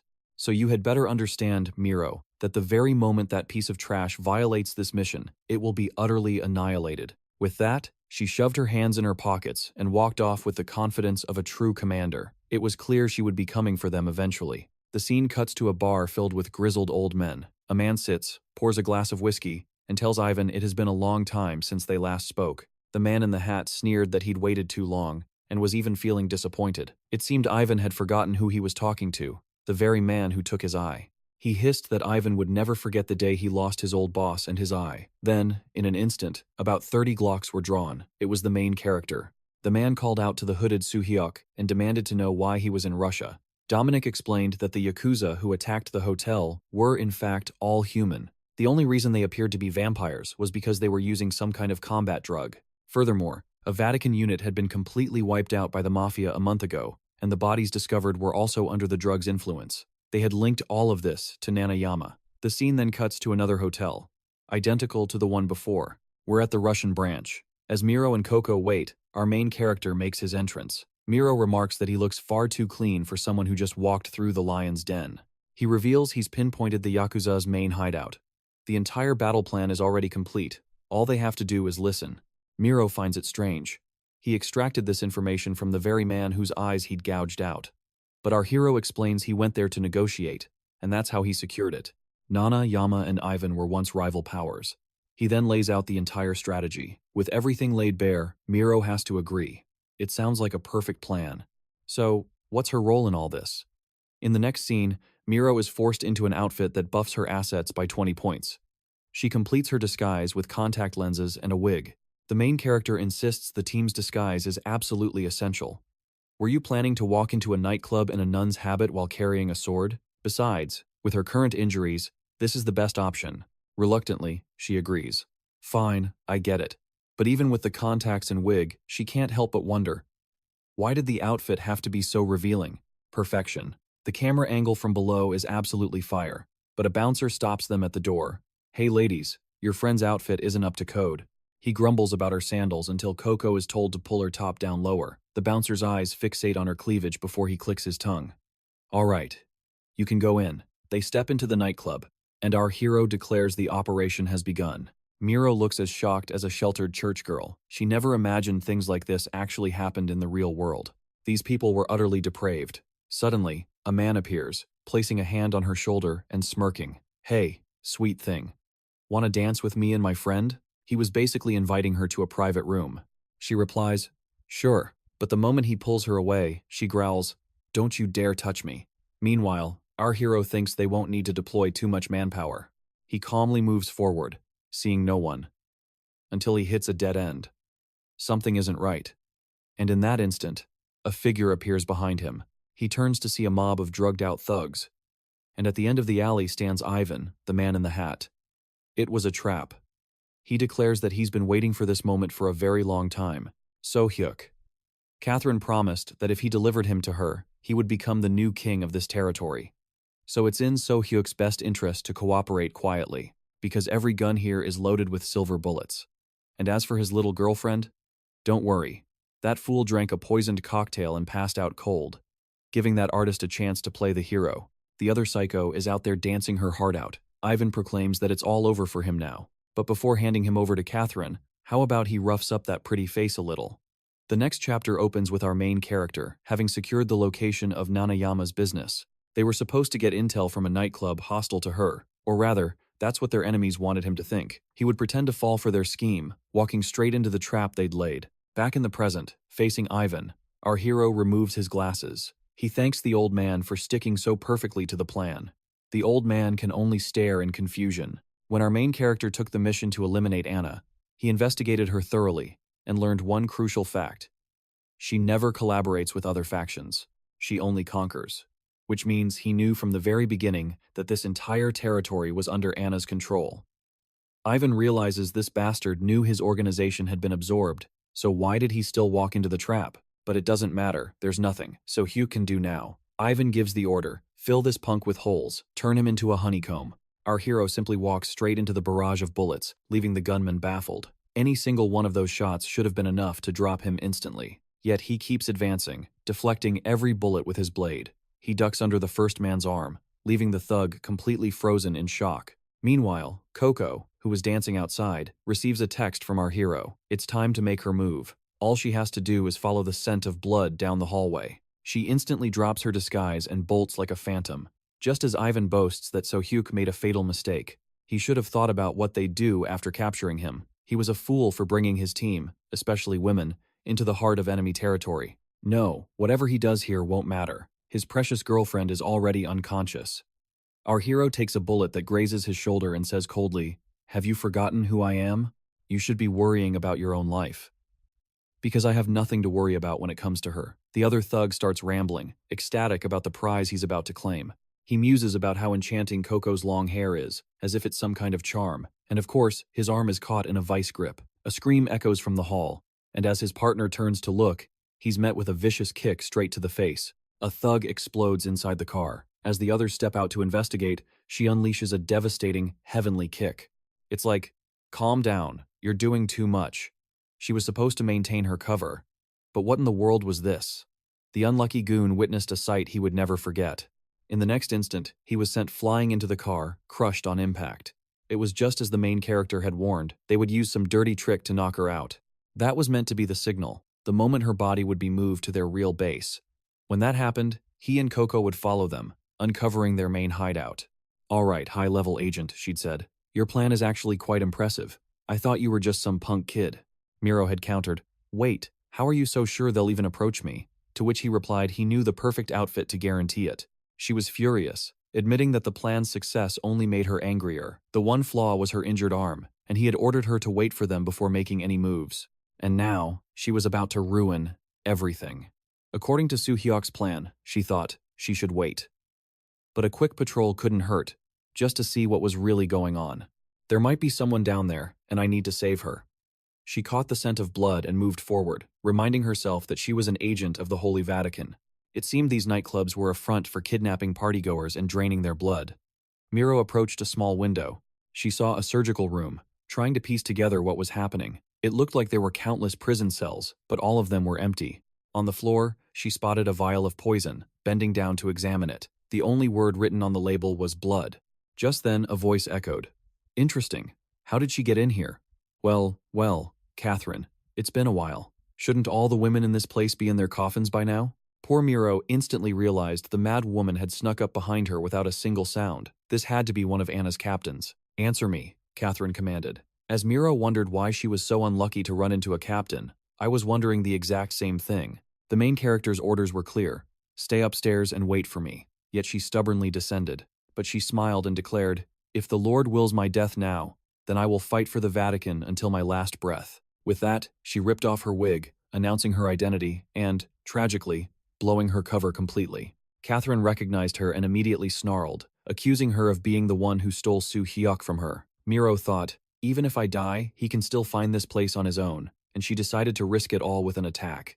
Meanwhile, Coco was busy sniffing the floor for clues. They had finally found the real base.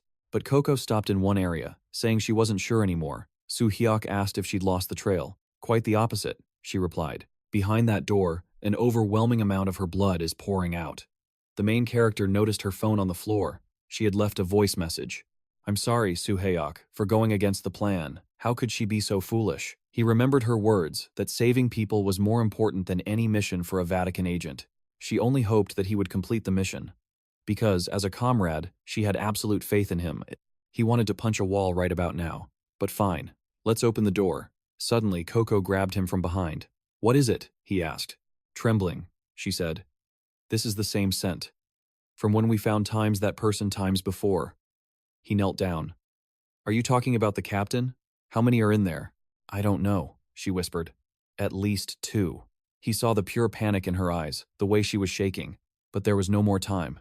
He pushed the door open, ready to face whatever was inside. Miro was in danger, and he couldn't lose her. The labs were all empty. Something felt wrong, as if nothing had ever happened here. Then, his eyes caught a smear of blood on the floor. He instantly knew Miro had been dragged through here. There were no signs of a struggle. This was strange. He told Coco they were close, that she just had to hold on a little longer. But Coco replied, "No, we better keep moving. All the blood on this floor. It's all Miro's." At this point, the main character was certain she had been captured. "Let's run. Learn to use both your legs." He could have run from the start, but every time he saw a door, another bloodstain appeared. He drew his pistol, shouting Miro's name, but when he opened the door, he froze. Inside, what looked like water tanks were dozens of well-groomed girls, having blood pumped directly into their veins. Our main character understood instantly. They were conducting some kind of inhuman experiment on people. Coco trembled, saying, "They're injecting them with that thing. The thing Akka and I hated so much." He understood now. They were kidnapping women for experiments, turning them into vampires. The drug being injected was the very thing they had been searching for. If he could rescue these people and investigate this place, they could find what their enemy truly desires. But first, they had to act fast. Suddenly, a voice called out, "It seems you're looking for her." Catherine appeared, with Miro slung over her shoulder. The main character aimed his gun. "What did you do to my friend?" Catherine told him to relax. "I haven't killed her, yet. It seems what I really want is that body of yours." "I don't even get it." He wanted to save her, but the women in the tanks began pounding on the glass, begging for their lives. Catherine announced that the location was compromised and another team was on its way. "I've done what I needed to do, so I'll be leaving now." The entire room was bathed in a piercing red light. "It's a shame," she purred, "but we'll meet again next time." She was taking Miro. Chase her. Don't let her escape. It was clear now he had to make a choice: save everyone in the room or save Miro. He smashed the glass as the entire room began to explode. "Just hold on a little longer," he yelled as he rushed to free them. With only 19 seconds left, the countdown ticked away, and a massive explosion rocked the building's exterior. Afterwards, he stood there, gasping for air as firefighters rushed in. "I'm sorry, Miro," he thought, remembering her. That was almost a total disaster. He almost failed to save anyone. At least he managed to bring this one back. But why? Why didn't he save Miro? Did he bring this strange girl back just to show off? In truth, he saved her simply because she was the only one who had survived among everyone there. Her entire body was covered in blood, but it was already regenerating in the unique way of a vampire. But of course, the girl, having just endured those barbaric experiments, was still in a state of sheer terror. She thanked him for saving her life, only to plead with him to end it. She was once a nun, a servant of God. But now, this body felt utterly defiled. If living meant drinking the blood of others, she would rather choose death. But he countered, saying that as vampires, they could protect humans from their own kind. They wouldn't have to create any more victims. She claimed to understand, but then snatched a shard of glass, ready to end her own existence. For God's sake, would she please stop trying to decapitate herself? He restrained her, his voice tight, telling her he once felt the exact same way. But then, a member of the church appeared, turning him into an agent and giving him a new reason to live. Yet, when he had the chance to save that very person, he let her be captured. Why? I have no idea. You'd have to ask the author. He promised that she would eventually find her own reason to live, so she couldn't give up now. "Drop the glass," he urged, "and hold on to me." And the newly turned vampire suddenly clung to him, seeking solace. But all he could think about was Miro's safety. Flashing back a few hours, Catherine insisted they should just kill the hostage. She was useless, and already captured. But they could still use her as bait for Suhyok. Suddenly, another figure emerged from the shadows. "Who are you?" Catherine demanded. The white-haired woman simply told her to listen obediently. She had a plan. Because unlike Catherine, she actually had a brain. Catherine snarled back, warning the woman not to look down on her. But the newcomer crushed a small snake with one hand, her message clear: "You will obey." Catherine launched another serpent attack, but the woman merely scoffed at her delusional power trip from a little taste of blood. She reminded Catherine that if it weren't for Anna's orders, she'd already be dead. Catherine managed to land a sneaky bite on her leg, feeling incredibly smug. But when a powerful new character enters the scene like this, you know someone's about to get utterly demolished. So yes, with this newcomer's arrival, it's clear Catherine's days are numbered. Still, she did manage to kidnap our main character in under 24 hours, just so you know. "Tell me," she hissed, "what do you plan to do with him?" Catherine was confident in her victory, but in a flash, the woman was behind her, whispering that her shoulder was about to become a lovely new decoration. The next thing you know, blood sprayed everywhere. I barely even understood what just happened, and that was the third squad. Captain, Lily. I think she just pierced her with her bare arm. Catherine realized this creature was on a completely different level, a black-eyed vampire. It meant she had reached that legendary state. Catherine was furious, screaming that Soo-hyuk was promised to her. But with this woman here, her options were slim. She just wanted to know what twisted game Lily intended to play. Lily calmly replied, "To stop an epidemic, you can't just attack blindly. What is it that's right in front of you?" The scene then cuts to our main character's home. As he's talking to the new vampire, a poisoned man stumbles in, pulling out a massive gun. He called out Kim Soo-hyuk's name, declaring it a message from Catherine. I thought he was about to open fire, but instead, he just threw a piece of paper on the floor, ordering him to go to that address tonight. And if he didn't come alone, the woman there would die. Yes, he was a manipulated human, and the woman was Miro. And with his message delivered, the man took his own life. Our main character knew they were screwed. They had found his sanctuary, and now they were acting as if he had no choice but to obey. Coco announced that the poisoned man carried Miro's scent. Our main character was certain she'd been moved. He asked Coco if she could track Miro down, and she said yes, she could follow that lingering scent. He told her the plan was simple. He would handle Catherine while Coco went to rescue Miro, but Coco exploded with rage, declaring that she would be the one to kill Catherine. That monster was the one who murdered Aka. He said he understood her need for revenge, but without Miro, the Vatican would start hunting them. He added that just as Aka was precious to Coco, Miro was just as important to him, which is a sure thing to say after you let her get kidnapped. Coco finally relented and shot off into the night, vowing that she would kill Catherine with her own hands later. The main character told the others to watch over the new girl, saying Miro would decide what to do with her later. He turned back, telling her to stay put, and she meekly nodded. As images of Miro in chains haunted his mind, he swore he'd make sure that woman didn't leave this place alive tonight. At the church, our hero kicked the doors wide open. Catherine smiled.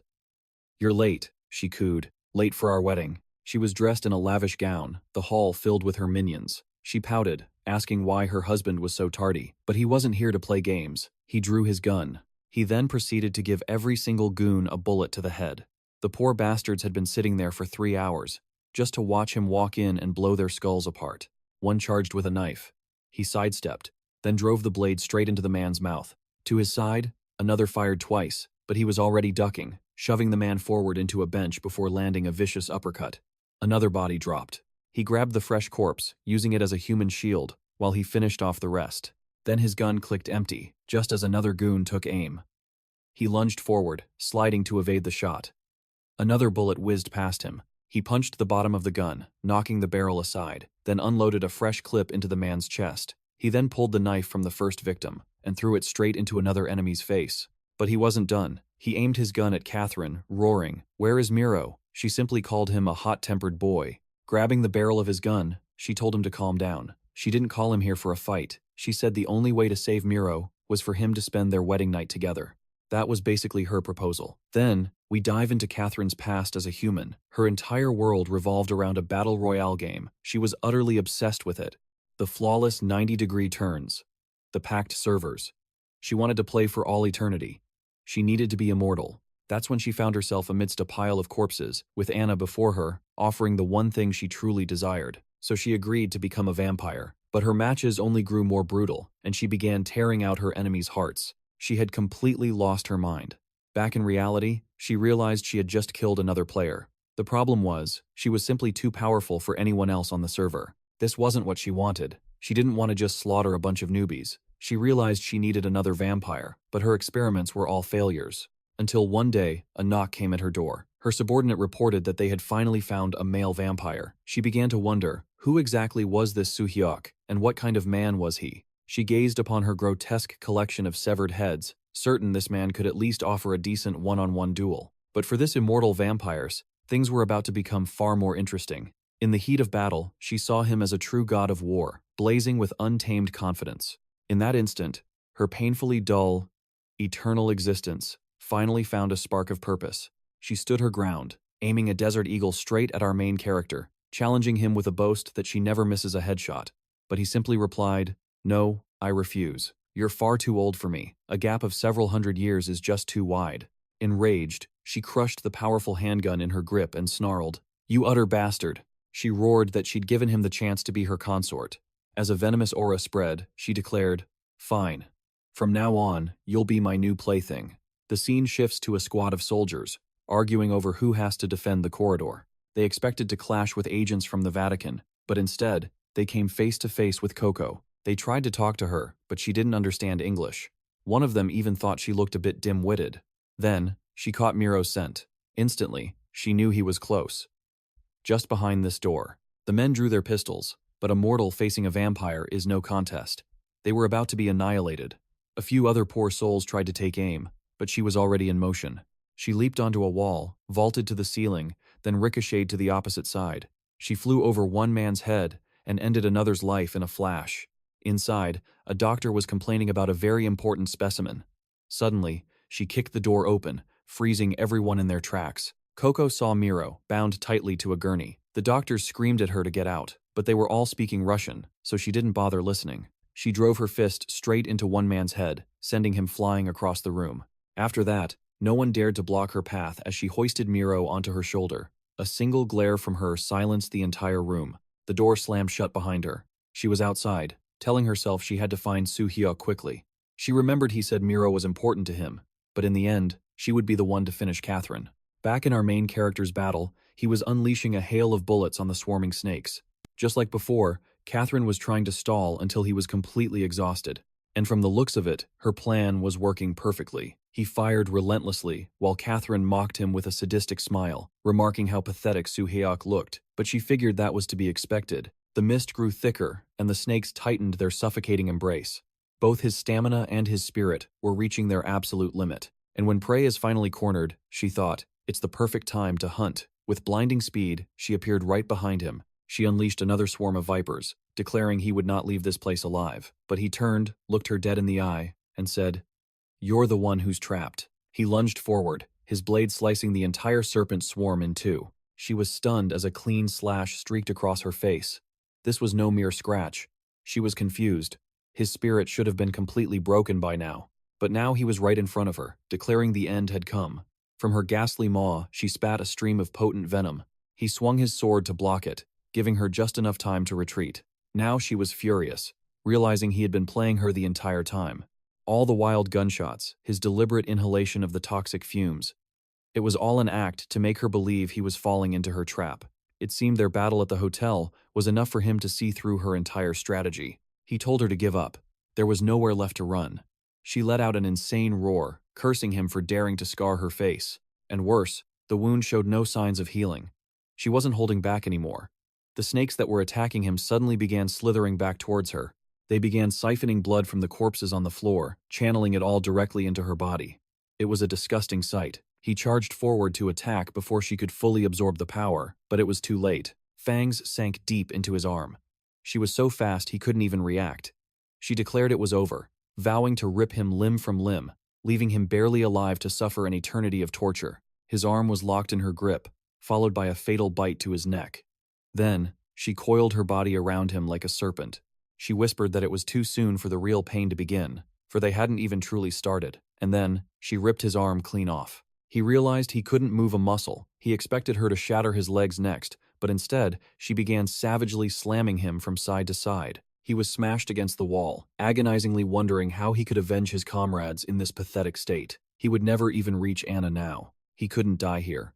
But Catherine lunged, ramming a candelabra straight at him, and it appeared to have pierced right through his mouth. Yes, that's exactly what happened, because he just coughed up a fountain of blood. He felt a strange sensation, as if everything was becoming unnaturally quiet. He couldn't hear a thing anymore. Perhaps he really wasn't strong enough. He began to whisper apologies to Coco and Miro, believing his death was imminent. Catherine spoke coldly.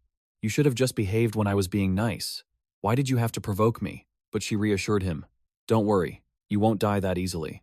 What truly drove her mad was that this scar wouldn't heal, and the sun was about to rise. It was time for her to return to her lair and slowly savor her meal. Hearing his agonized groans, she wondered how he was even still conscious, but that was exactly what she wanted, lucid enough to satisfy her sadistic pleasures. Suddenly, he began to convulse, and his eyes erupted in a crimson glow. She was stunned, wondering how he possessed eyes like that. The arm that had just been torn off began to regenerate. She watched in astonishment, realizing his healing speed was now even faster than hers. The object impaled in his chest fell to the floor. She had a dreadful feeling he was now stronger than before. His entire chest healed in a single instant, as if it was never injured. In a blur of motion, he ripped her arm off. She was consumed by pure panic. Before she could even turn, he was on her, driving a devastating punch into her side. Then he tossed her away like a piece of trash. She wondered how anyone could become so powerful, so quickly. He continued his relentless advance while she desperately taunted that he was just lucky. If she had that kind of power, she would have awakened long ago. He paid no mind to her meaningless babble, charging forward again, crushing her snakes with his bare fists. She couldn't understand why none of her attacks were working. He unleashed another barrage of blows. She tried to spew her poison mist again while attempting to coil around him, to escape, but he grabbed her arm and slammed her into the ground. "You're not getting away." Face to face, she realized he was on another level. Victory was impossible. He moved in for the final blow, but she pulled a snake to her, using its dark mass to impale him through the head. She tells him that no matter how strong he is, it's useless. That blow should have been fatal for anyone, but he just glares back at her with pure hatred and punches a hole straight through her chest. All she can think is that he has become an unbeatable monster. Then, Catherine's memories flash back. In theory, she was also someone without any special abilities. These female vampires did nothing but complain all day. Ayaka used to be just like that. Catherine went insane when Lily showed up with that demonic eye. Catherine confronted her, demanding to know how she was now the captain of the third squad. Lily had only just awakened her powers, so how could she already possess that eye? Lily tried to explain, but Catherine lost control, punching her in the mouth and telling her to stop acting so high and mighty. But Lily blocked the punch. She declared that from this day forward, Catherine was no longer the third squad's captain. Lily swept her legs out from under her and delivered a brutal beatdown. Or she almost did. Lily struck her temple, declaring that a weakling like her didn't deserve to live. On that day, Catherine learned a hard lesson. Circumstances don't matter. The strong will always win. Back in the present, she despises our hero for forcing her into that same humiliating position. She screams at him to stop looking at her with those eyes. She summons 5 or 6 spectral snakes, blasting him across the room and snarling that she hasn't used this power in a long time, because it makes her ugly. But she's had enough. From this moment on, he will witness her true form. She transforms into a giant serpent monster. He grits his teeth and charges forward once again. She begins to condense a ball of venom, hissing, "It's over. This is the end." She unleashes a devastating spray of acidic venom, and he struggles to defend against it. She proclaims that no matter how fast he regenerates, this poison will melt him away completely. Even as his body tries to heal, the venom will vaporize his very existence until his last cell is annihilated. He will die in the most excruciating pain imaginable, and it seems to be working exactly as she planned. He's screaming in agony. As she watches, all that's left of him is a tiny skeletal hand. She sneers that they're finally even. How foolish he was. To think his God-given powers could ever defeat her. In the end, he's nothing but a pathetic creature. She turns her back, ready to leave. But then she sees it. The pool of blood and flesh that was once him begins to regenerate. Through the toxic mist, she steps closer to witness the impossible. Suddenly, he erupts from the mist, landing another crushing blow. She screams that it's impossible. How could anyone regenerate faster than their body dissolves? It's too late for regrets. Now you'll face your end.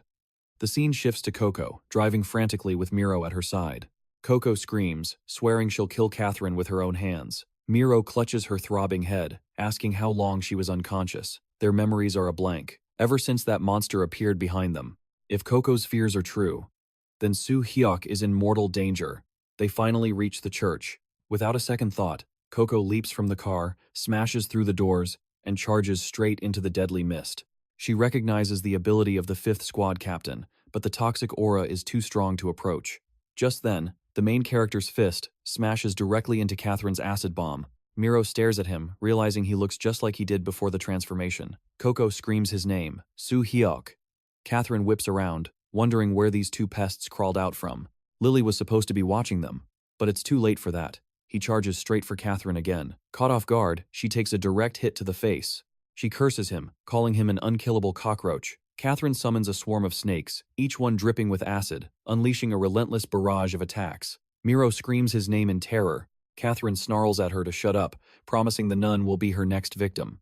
Still, she wonders, how did those 2 manage to get past Lily? No matter, she'll finish this brat first and figure it out later. She begins to gather her power as he rushes in again. It's time to unleash her most concentrated venom and melt him into nothingness. Another devastating attack connects. This guy seems to enjoy taking a beating. He just stands there, absorbs the damage, and heals instantly. Seriously, you should at least try to dodge an attack like that. It's hard to tell if the attack even landed, because it looks like he vanished into thin air. Catherine knows that isn't Soo-hyuk's ability. The power to disappear belongs to Lily. From high above, a voice greets her. Catherine puts the pieces together.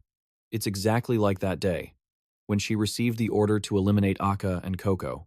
Lily must have received the same order this time. As a failure, Catherine has forfeited her right to live. Then, Lily opens fire. In that same instant, the main character appears at Catherine's side and sinks his fangs deep into her neck. She glances sideways, her eyes wide with disbelief. To lose everything, to be defeated like this. It was unthinkable. She desperately throws her snakes at his face, but he's lost in a frenzy, driven by an insane thirst for blood. Her mind flashes back to memories of playing Fortnite. All she ever wanted was to build 90-degree towers and get a golden scar. If she had known the pro-vampire life was this brutal, she never would have drunk that cursed blood. She doesn't want to die. She's not ready for it to end. And then, her body collapses to the floor. Miro watches in astonishment. He single-handedly killed another squad captain. But there's a problem. If Soo-hyuk remains in this berserk state, he could harm everyone. Miro is frozen, unsure what to do. Suddenly, Coco lunges forward, tackling him to the ground and starts punching him. She screams that he broke his promise. The tension is so thick, you could cut it with a knife. It looks like he's about to retaliate. Miro screams for him to stop, but in reality, he's completely in control of himself. He simply says he's glad that they're both safe. But one question remains. Where is Lily in all this chaos? Everyone seems to be celebrating, but I'm completely lost here. Oh, that's right. Now I remember. Anna's true objective was to make him even stronger. That was the real plan all along. He promptly collapses. Later, he wakes up in a hospital bed, asking what happened. Where is Catherine, and what was the outcome? Miro explains. Her body is being transported for an autopsy. It's a rare opportunity to capture a squad captain, so Cecilia and the others are in an uproar about it. He simply replies that he understands. Suddenly, a blood pack is tossed right at his face. She tells him to drink up, her voice filled with excitement. On his very first solo mission, he defeated a squad captain and saved them. It's an unbelievable achievement, but he quietly states this isn't his first time. He's faced vampires before and suffered a crushing defeat, even losing his comrades in the process. He finally took down this captain, a taste of vengeance at last. But once again, he feels like he's lost to the vampires. He only managed to survive by the skin of his teeth. Miro disagrees, telling him he's changed immensely. Akka was right about him. She saw him maintain his consciousness even in his rampage state. But hold on, what's with that outfit she's wearing? It's getting way too hot in this hospital room. She explains that even in his berserk state, while his power was off the charts, he seemed completely lucid and in control. Besides, you drank Catherine's blood. You're guaranteed to become even more powerful. That's just my theory, but I can already see it in your gaze. Your eyes are different now. And as they both knew, his next goal was to achieve the legendary inverted eyes, black pupils on a field of red. Coco said she'd seen those eyes once before, on another captain. He asked if she understood their meaning. I have no idea, she admitted. She'd only witnessed it a single time, but at least now he had a clue. If even a former captain like her was in the dark, they were impossibly rare. So Miro's theory wasn't so far-fetched. He smiled, telling her she truly lived up to her title as a bishop. He thanked her for clearing the useless thoughts from his head, and for trusting in his plan. But honestly, that was the one thing she hadn't done at all. And of course, he called her out on it, saying that in the end, she ruined everything by acting on her own. She shot to her feet in fury, demanding to know if he wanted her to just abandon all the hostages. Well, he shot back. Maybe that would have been better, since they only managed to save one person anyway. But regardless of what was said, he needed to get stronger, and now he knew the way. Outside the room, Lucia had heard everything, including the fact that Miro almost died because of Suhi's plan. A wave of pure rage washed over her. How dare Suhi throw her into such danger? And that's where we find her, seething. I didn't even realize she was standing right outside his door. But inside, it seems he was talking with Coco, wanting to drink her blood. Then Lucia appeared, eavesdropping on things she was never meant to hear. She heard him inside, promising he would be gentle since this was her first time. Lucia's imagination ran wild. As she pictured him pouncing, she thought in horror that this kid showed no mercy to anyone. While poor Miro was lying in a hospital bed, he was already targeting his next victim. He bit down and began to drink, while Coco murmured that the sensation was bizarre. How long would this last? And that's when the narrator had to step in. Hey, stop imagining things. I need to keep this channel monetized, you know? Lucia stood there, frozen in shock. After all the effort Miro put into him, he could be so heartless? She slammed her fist on the door, screaming that he was the absolute worst, and ran off with a whispered apology. 1 month later, we find ourselves back at a hotel in Korea. Miro pushed him, telling him to get his head straight. His fight with Catherine was nothing but pure luck. The scene then cuts to his next training session. To face the enemies that were coming, he had to learn to control his powers, and he was training with a holy sword. Come on, she just tore my boy's entire arm off. Was she planning to use it as a body pillow or something? Then, she stabbed him straight through the chest. According to my research, she stated, these inverted eyes only appear when the body is starved of blood. The moment you're about to pass out, that's when the effect will trigger. And it was about to happen. She yelled at him to hold on, but the poor guy's head slammed onto the floor, so, yeah, it activated. But he was completely unconscious. Miro sighed. Another failure. His arm grew back, he lunged, and she called for Lucia, who immediately activated her holy power.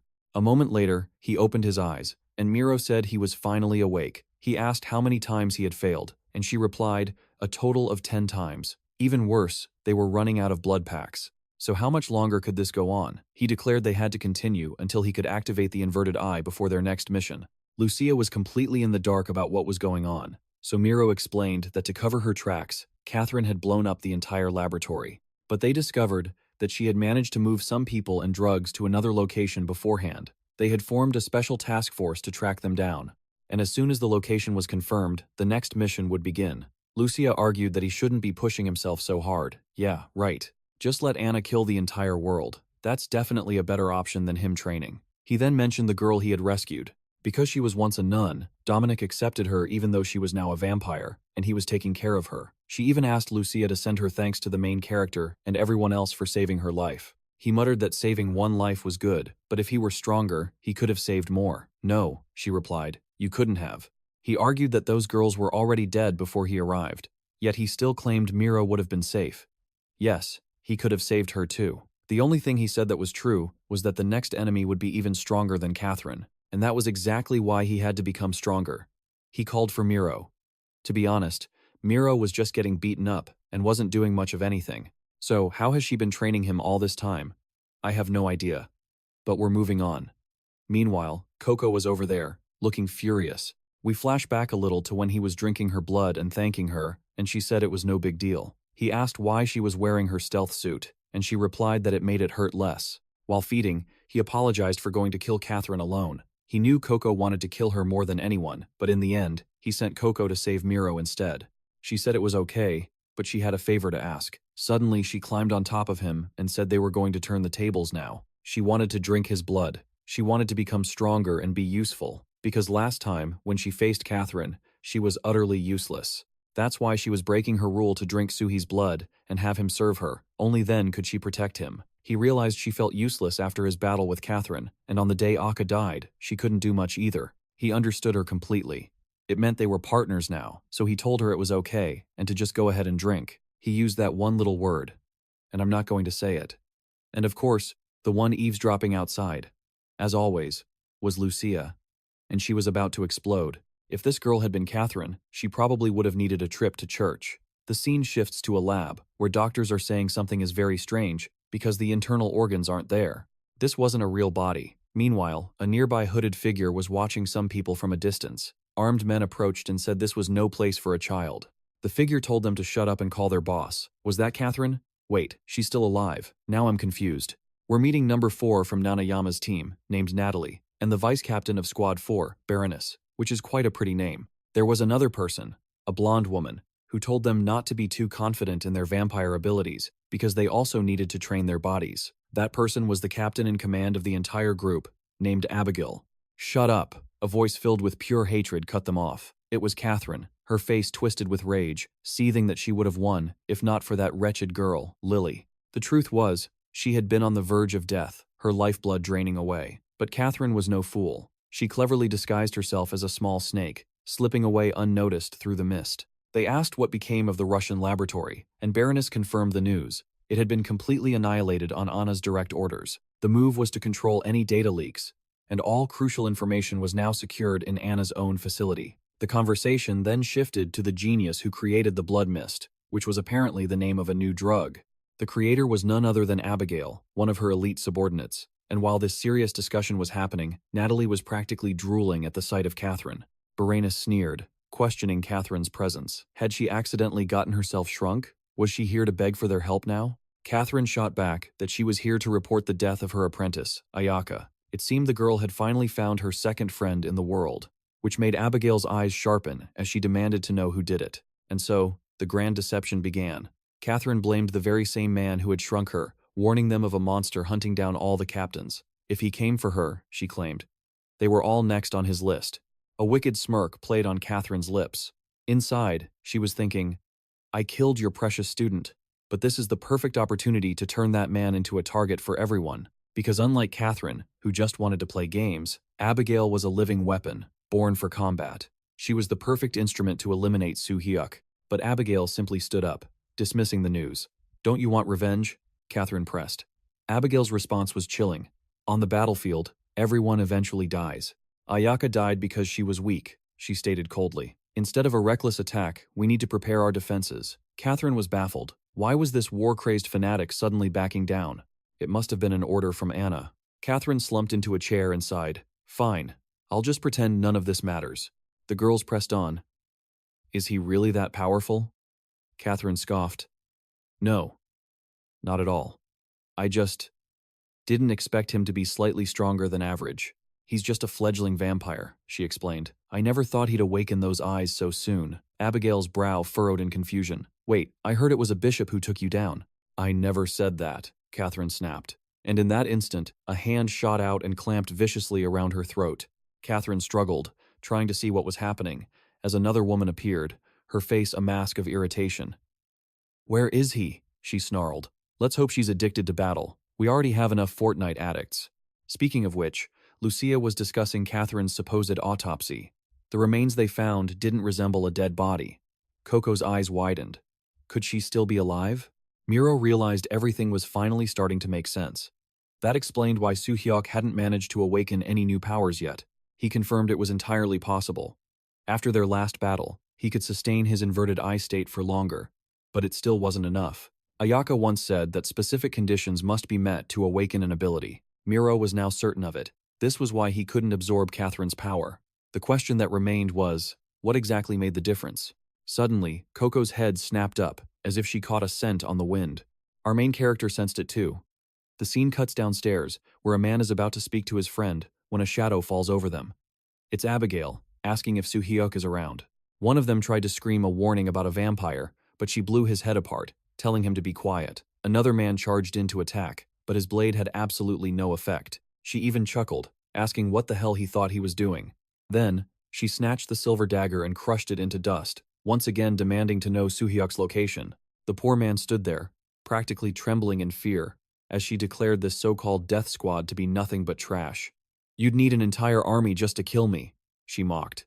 Yes, she sneered, telling the man to pray he's born stronger in his next life. The killing blow was about to land, when a brilliant golden light erupted from nowhere.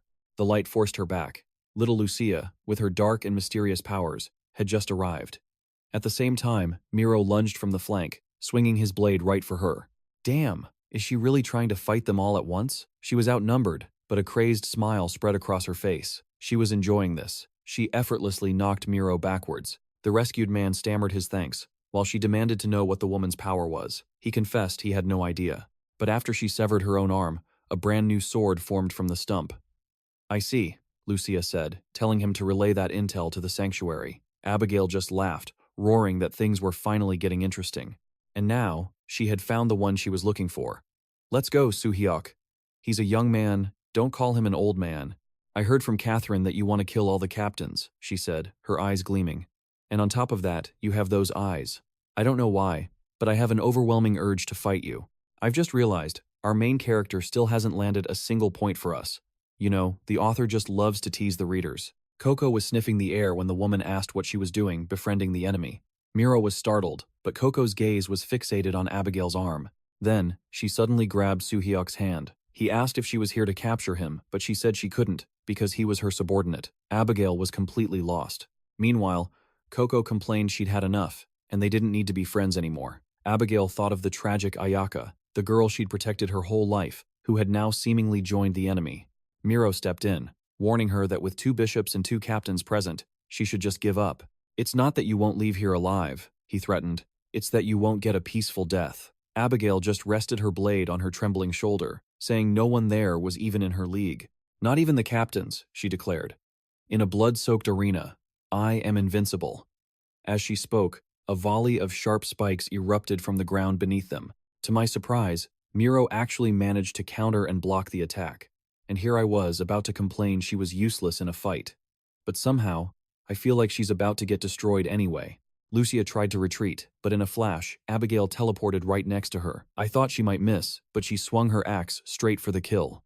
Miro tried to say something, but Abigail told the girl to watch closely. "You should have stood a little further away," she said calmly, before turning her gaze and adding, "Next." And just like that, Miro was taken down too.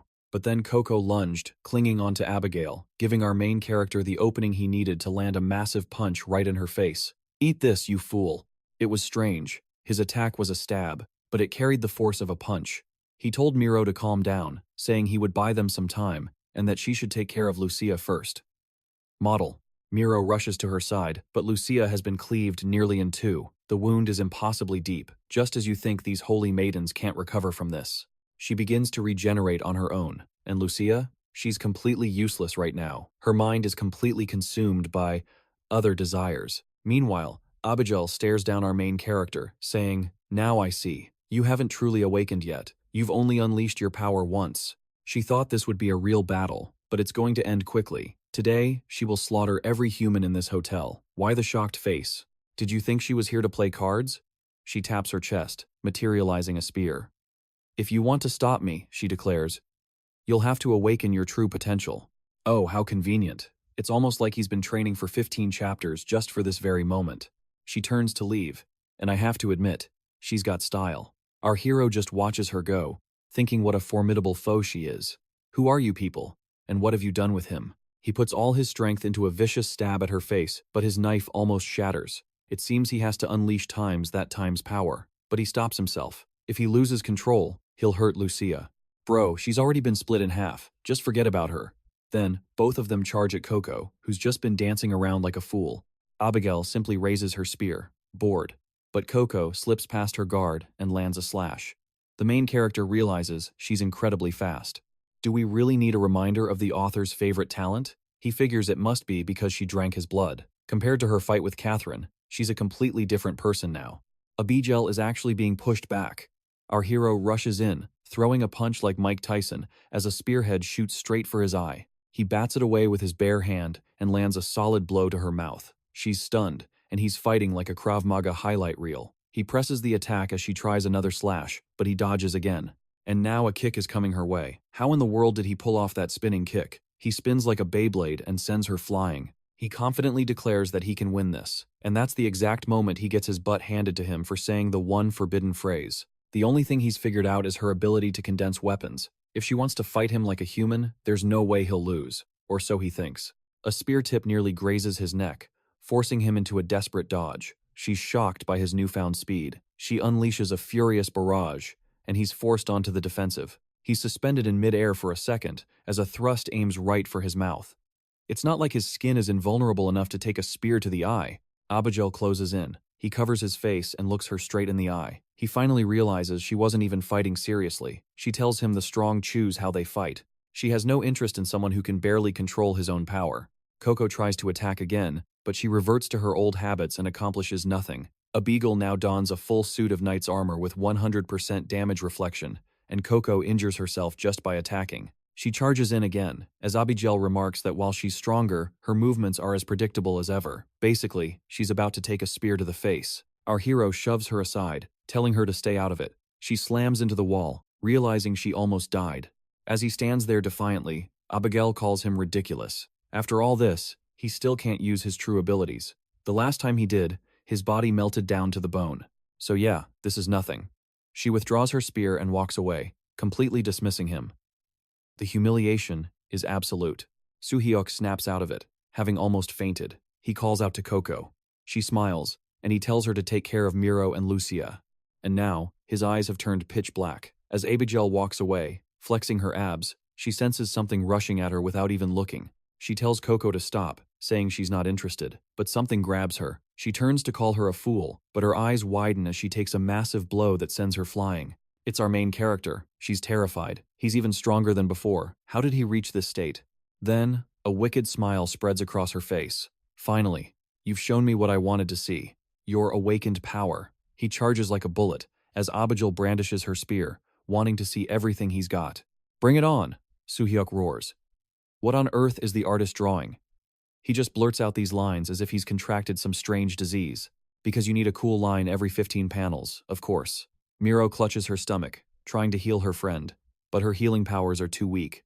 Coco runs over, warning them that they're all doomed because Soo-hyuk has awakened. She knows it's dangerous, but damn, this brawl is insane. A spear pierces his chest, and he punches her right in the face. 𝑯𝒆'𝒔 freezes. This bastard is completely unhinged. He's taking fatal blows just to land a counterattack. He keeps charging like a rabid dog. She pulls out a Spartan spear like Leonidas, and it impales him through the mouth. Fine, have it your way. He takes the hit and keeps coming. She dodges gracefully, grabs the spear embedded in the distance, twists, and rips it out. Somehow, he still manages to land a punch. The blow is savage, filled with pure arrogance. She's thrown into a wall, feeling the sheer pressure from him as he punches the spear for some reason.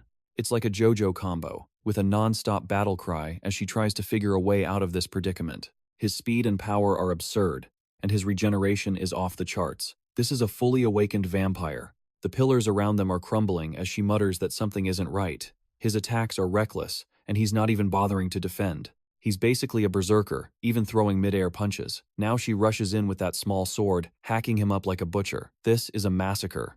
The main character is getting torn to shreds, but he grabs her greatsword, trying to lock her in place. But she skillfully slips away.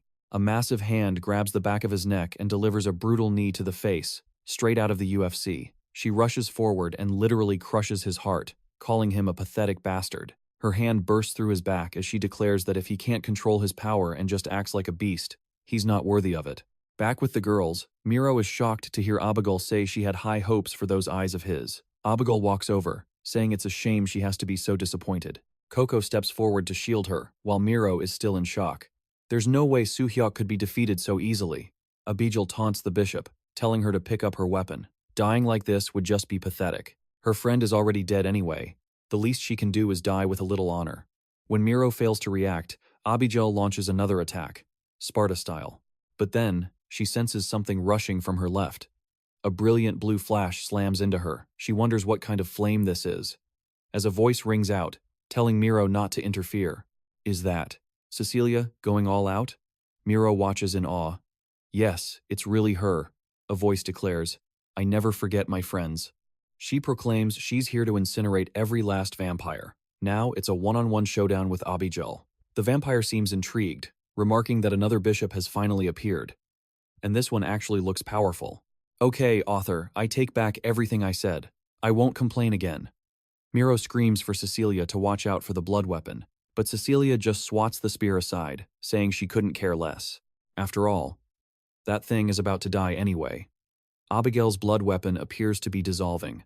𝑯𝒆'𝒔 hurls Cecilia backward and lunges, only to be met with a blast of blue fire to the face. She slices the flame in two, clashing with Cecilia in midair. Cecilia retreats, but steps into a pool of blood, and 𝑯𝒆'𝒔 instantly activates a chain of deadly spikes. Cecilia counters by igniting flames beneath her feet, launching herself into the air like a character from King of Fighters. She unleashes a fiery punch straight at 𝑯𝒆'𝒔's face, but the vampire counters with her signature helicopter spin. The battle seems evenly matched, but 𝑯𝒆'𝒔's weapon is on the verge of breaking.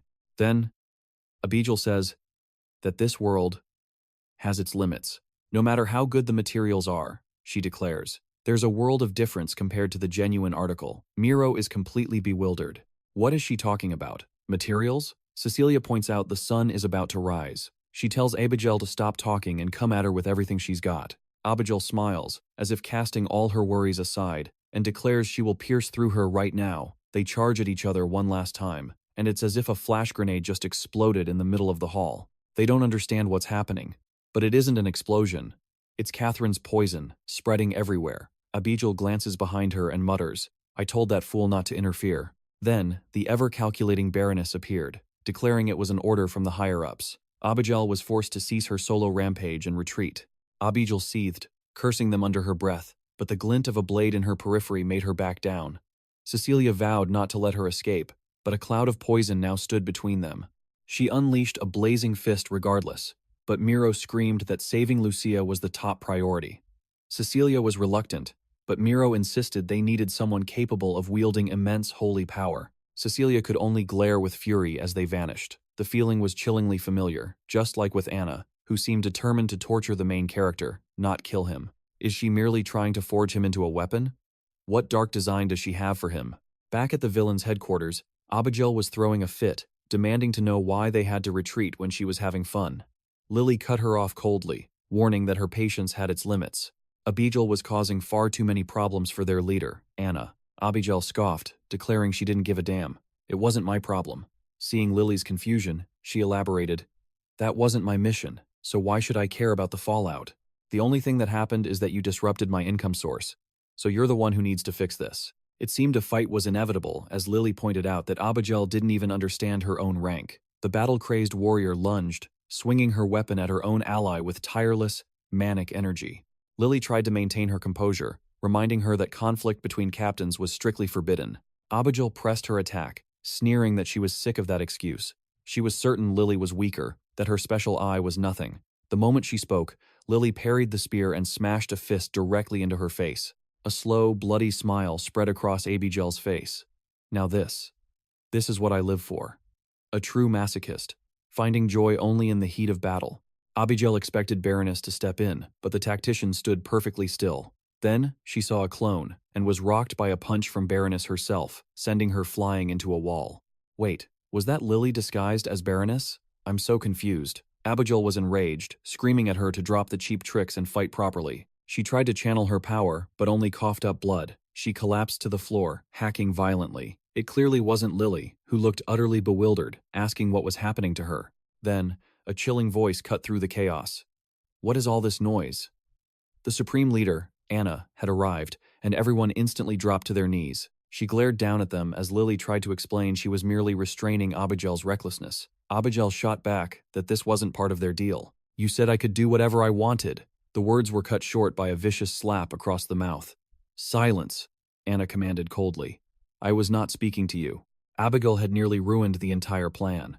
As Anna recalled, she was only permitted to do as she pleased so long as she operated from the shadows. The pathetic warrior was now groveling for forgiveness.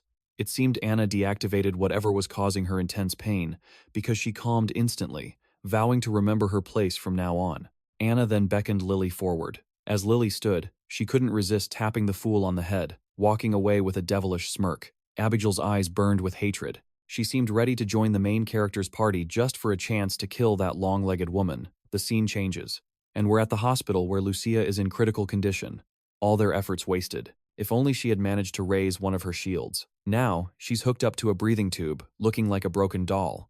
Outside, Cecilia argued with Miro that it wasn't too late, that they should just kill him now. But Miro shut her down, saying the matter was already settled. Suddenly, she smashed her fist into the wall, another warrior losing her composure. She screamed that their base was exposed and their comrades were dead, all because of him.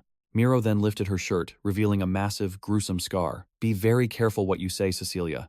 She knew the decision would sacrifice countless lives, but without him, humanity would suffer under Anna's rule for much longer. She had seen a vision, a prophecy, that he is the one who will finally kill that woman. They locked eyes in a bizarre, silent battle of wills, until Cecilia finally broke, growling that she was done talking about it. This chosen one nonsense and prophecies about a coming threat. It's all fake. Just then, a blinding light engulfed them both, forcing a horrifying vision into their minds. A church, surrounded by a sea of corpses. Lily stared from afar, as if seeing the same vision. They clutched their heads, reeling from the psychic assault. They had both received another dark revelation. They saw a vampire in the vision, and he looked terrifyingly familiar. Then, a man sprints in from behind, screaming a warning to the bishops about an emergency. The holy sanctuary is under attack. The scene cuts to the sanctuary, revealing a bloodbath where everyone is dead. That real-time vision was utterly useless. This is impossible, the man cries out, just before he's torn to shreds. Lily stands among the carnage, informing Anna that the deed is done. She shatters a holy cross, declaring that the task force is about to be completely erased. In the next chapter, Cecilia is on her way. The vision she received just a faint echo of the horror. Arriving, she finds nothing but corpses and hears a voice call out. It's Hilda, emerging from the side. Cecilia demands to know what happened. Hilda says they're investigating, but that Dominic is waiting for her. Dominic stands grimly inside the desecrated church as Cecilia enters, calling out to the elder, trying to make sense of the massacre. He reveals this is the second recent attack after the one in Russia. The difference this time? Not a single enemy body was left behind. They've obviously developed a much more potent drug. Suddenly, a nearby man begins to cough violently. He calls for the bishop, and Cecilia rushes over to help. But the man gasps that it wasn't one of them. We flash back to that man opening a door, warning of an enemy attack and offering his help. He asks how many there are, and the figure before him morphs into Lily, who whispers, "Just me." He was cut down instantly. His comrades rush to see what happened, only to be sliced to ribbons themselves. She smirks in triumph, but then a bullet tears through her, nearly ending her life. For a second, she actually looks terrified. A soldier had asked what the hell she was doing, mocking her small knife against his gun. But, as he ordered her to drop her weapon, a bullet blew through his skull. She even taunted his corpse for dropping his guard so easily. Looking at the first bodies, she had remarked how wonderful this place was. No matter how many she slaughtered, they just kept coming. The dying soldier on the ground could only watch helplessly as everyone was butchered, apologizing for failing to protect the sanctuary. Back in the present, Cecilia is completely shaken. A vampire had invaded the holy sanctuary, something that should have been impossible. The entire place was protected by sacred relics. One of the agents calls Dominic with catastrophic news.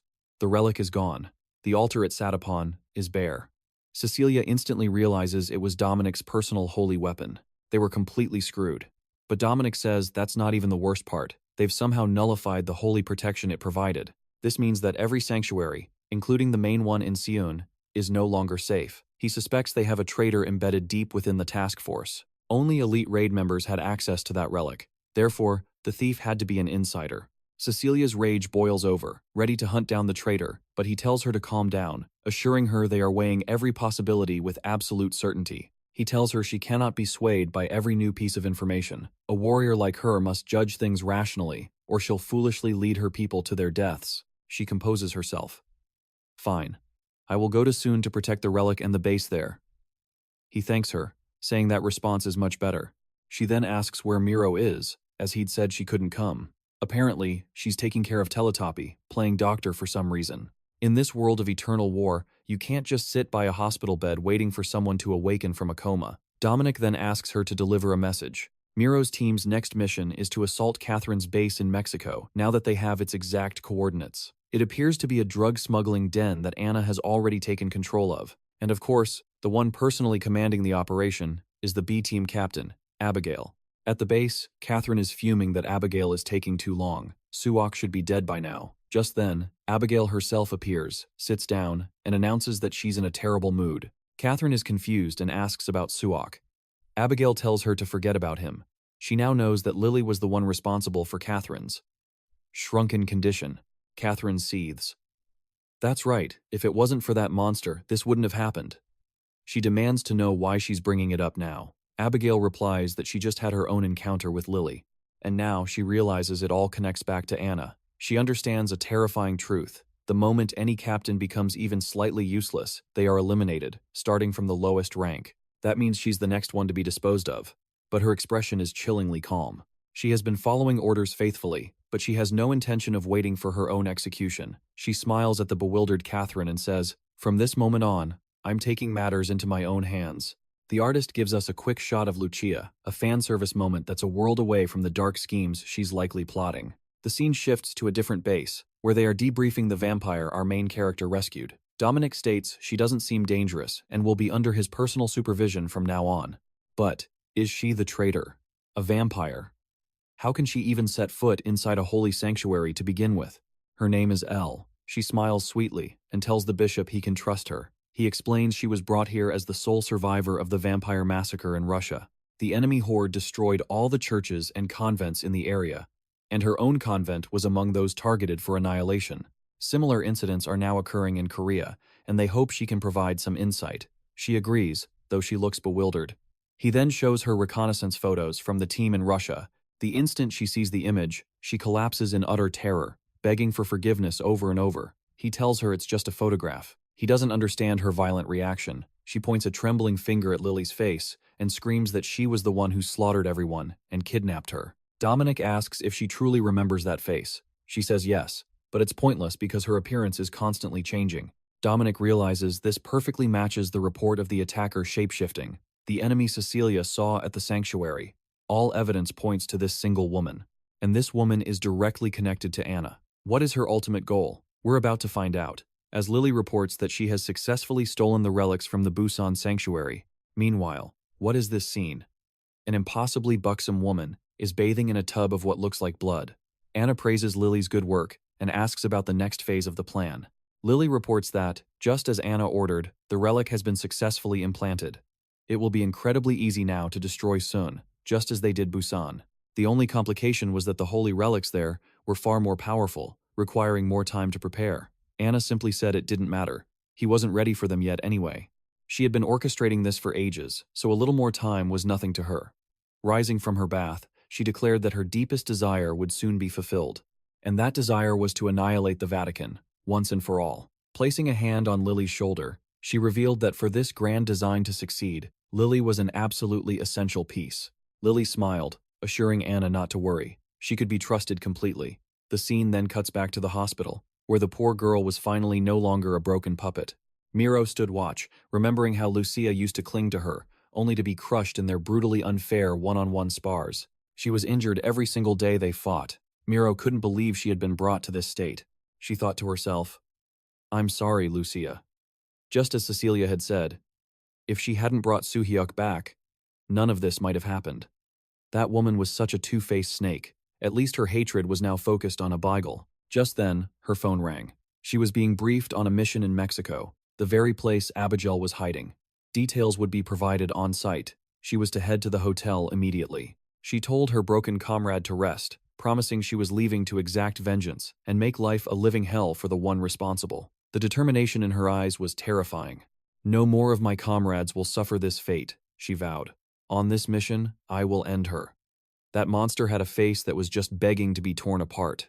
She received another call, thinking it was Soo-hyuk. He announced that he had found Anna's address and that all bishops should converge on the location he was about to send. Could he be the shapeshifter? He looked absolutely consumed by rage. We flash back to a moment earlier, where Coco was drinking and talking to a young boy. The poor old folks in the hospital were on death's door, yet they were forced to witness such a scene. "What's wrong with you, girl?" he asked. He then demanded to know where Abigail was. Coco revealed that Berenice had already taken her away. The main character realized that once again, after activating his black eyes, he had not only failed to win, but could barely remember a thing. He was still nowhere near strong enough to overcome that woman. At this rate, he couldn't even dream of getting his revenge. Just then, a voice asked, "Did you hear the news? It seems the Busan holy ground was completely obliterated last night." Another man chimed in, "Yeah, I heard all the holy relics were stolen." The main character shot up. "What did you just say?" The man tried to explain, but our hero was already on the phone with Coco, telling her they had to find Abigail as he bolted out the door. The kid had barely woken up and was already diving headfirst back into the fray.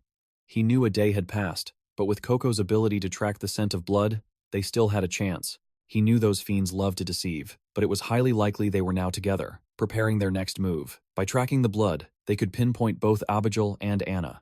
Soon, they stood before a massive building. Coco confirmed Abigail had been there, but the scent was fading, making her uncertain. Then, suddenly, she froze in shock. The main character asked what was wrong. Her voice trembled as she answered, "I can smell Anna."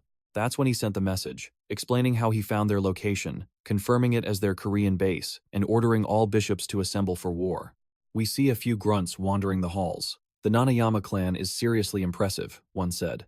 "They control the entire international drug market. They can get you any top-shelf product." But this time, the boss gave a strange order. Something about being on guard for anyone with cross-shaped pupils. The thugs were confused, wondering where on earth they were supposed to find someone like that. At that very moment, the wall exploded inward, in a storm of brilliant blue flames. "You know exactly who has arrived," a voice roared. "Where is Anna?" Cecilia and her entire squadron had come to crash the party. It was finally time to give these vampires a taste of their own medicine. But I still wonder, just how powerful is Anna really? She's clearly on a completely insane level. A few grunts took a rocket straight to the chest. Cecilia clicked her tongue, muttering about how much she hated working with vampires. Let's move. We have a lot of ground to cover. According to Coco, there were at least 2 of them inside.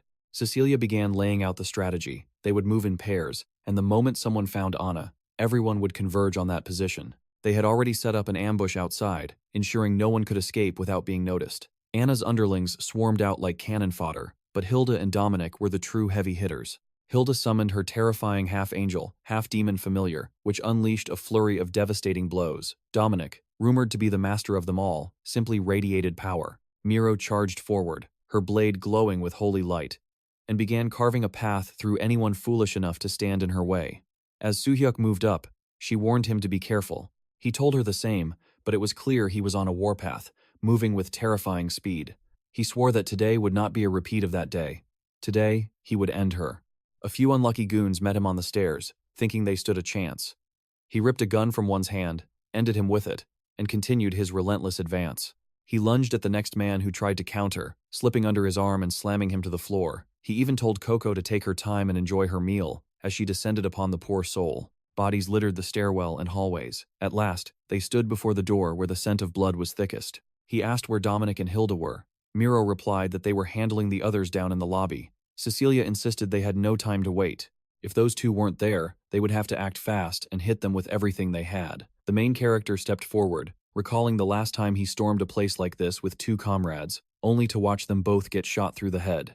He steeled himself, expecting to find Anna holding a severed head in her hands. He threw the door open, but this time, a colossal hand lunged straight for his face. Was it Anna moving at blinding speed, or was that a giant, crimson eye staring him down from the darkness? In the next chapter, we see some fools daring to target the terrifying Hilda. She opened her dimensional gate, and a rain of countless hands descended upon their heads. Meanwhile, Dominic gave a blonde-haired man a chance to surrender. It seemed he was the boss of a Nanayama affiliate. If he just revealed Anna's location, his life would be spared. The man just laughed, saying he wasn't the one who needed saving today. It was the church that would be surrendering. Anna had bestowed an incredible gift upon their international organization. The Korean underworld now had a new way to seize absolute power. "Congratulations, Dominic," he sneered, reaching into his pocket. He pulled out a syringe, plunged it into his neck, and began to transform. "This serum," he roared, "gives an ordinary man the power of a captain-class bishop. Your reign of terror ends right here." A monstrous hand descended upon Soo-hyuk, but with a glare of pure contempt, he caught it mid-air and brutally slammed the creature against the wall. No one could process what they just saw. It looked like a twisted, shackled mockery of Anna. What in the hell was this abomination? This clearly wasn't the real thing. Our hero warned his companion to be on guard, as they ventured deeper. A feral, white-haired fiend lunged out, claws flashing, only to be mercilessly obliterated by Cecilia. She hoisted the creature up by its throat, demanding to know Anna's location, but the wretch only gurgled. Cecilia realized it was just a low-level fledgling, incapable of coherent speech. Damn it. Its end was swift and utterly brutal. They incinerated the creature on the spot. Though she claimed to be fine, a fire burned in her eyes. She swore she'd find that witch Anna herself and burn every last vampire to ashes. Leaving a trail of destruction in her wake, the scene shifts to the painter facing off against Natalie. He was clearly holding back against her. Compared to the raw power of his companions, it feels like they're nerfing this guy's strength. It seems his fated battle is over. Just then, Cecilia confronted our hero. "Where is Anna? Didn't you promise she would be here?" He replied, "Yes." Coco's senses picked her up. But this scent is days old. It seems Anna knew we were coming and vanished.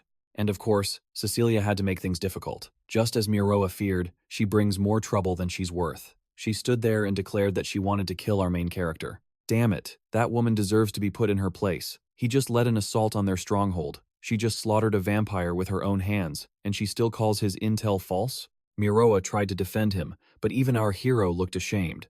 After all, he was the one who insisted on mobilizing all the bishops for this mission, only for it to end in a wild goose chase. But just then, Dominic appeared, dragging their new prisoner. "That's not entirely true," he declared. This blonde captive was the ringleader, and he'd promised to sing like a canary to save his own skin.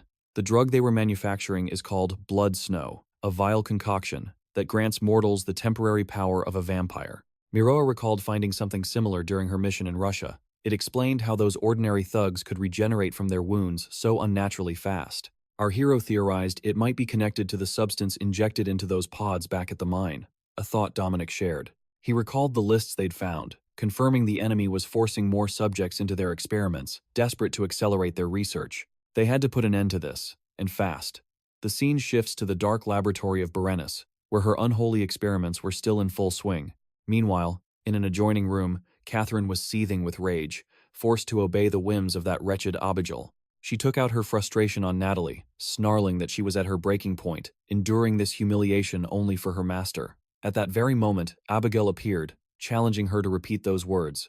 Grabbing her by the head, Abigail cooed that a good little girl must always obey her mother. She then pulled Catherine into a chilling embrace, telling her they were both Anna's targets and had no choice but to rely on each other. Besides, she revealed a new plan: to capture 𝑠hu-hyeok. Catherine's eyes widened, a blush creeping onto her face as she exclaimed, "Oh? So Abigail finally wants to become a real woman?"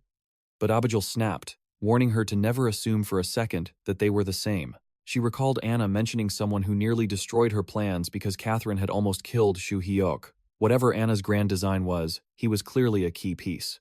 If they could capture him, he would be the ultimate bargaining chip. Catherine's interest was piqued. Possessing 𝑠hu-hyeok was a prize she desperately coveted. Yes, though one could assume Catherine's desire for him was purely carnal. But she argued it wouldn't be easy, as Anna still had Lily. Abigail explained they held the advantage. 𝑠hu-hyeok was hunting the commanders, and she herself was the next target. Catherine hesitated, reminding her they'd have to face a horde of bishops. But Abigail just scoffed, claiming those weaklings were nothing. She could send them scattering in fear. If those Vatican dogs dared to show their faces, she would slaughter every last one of them.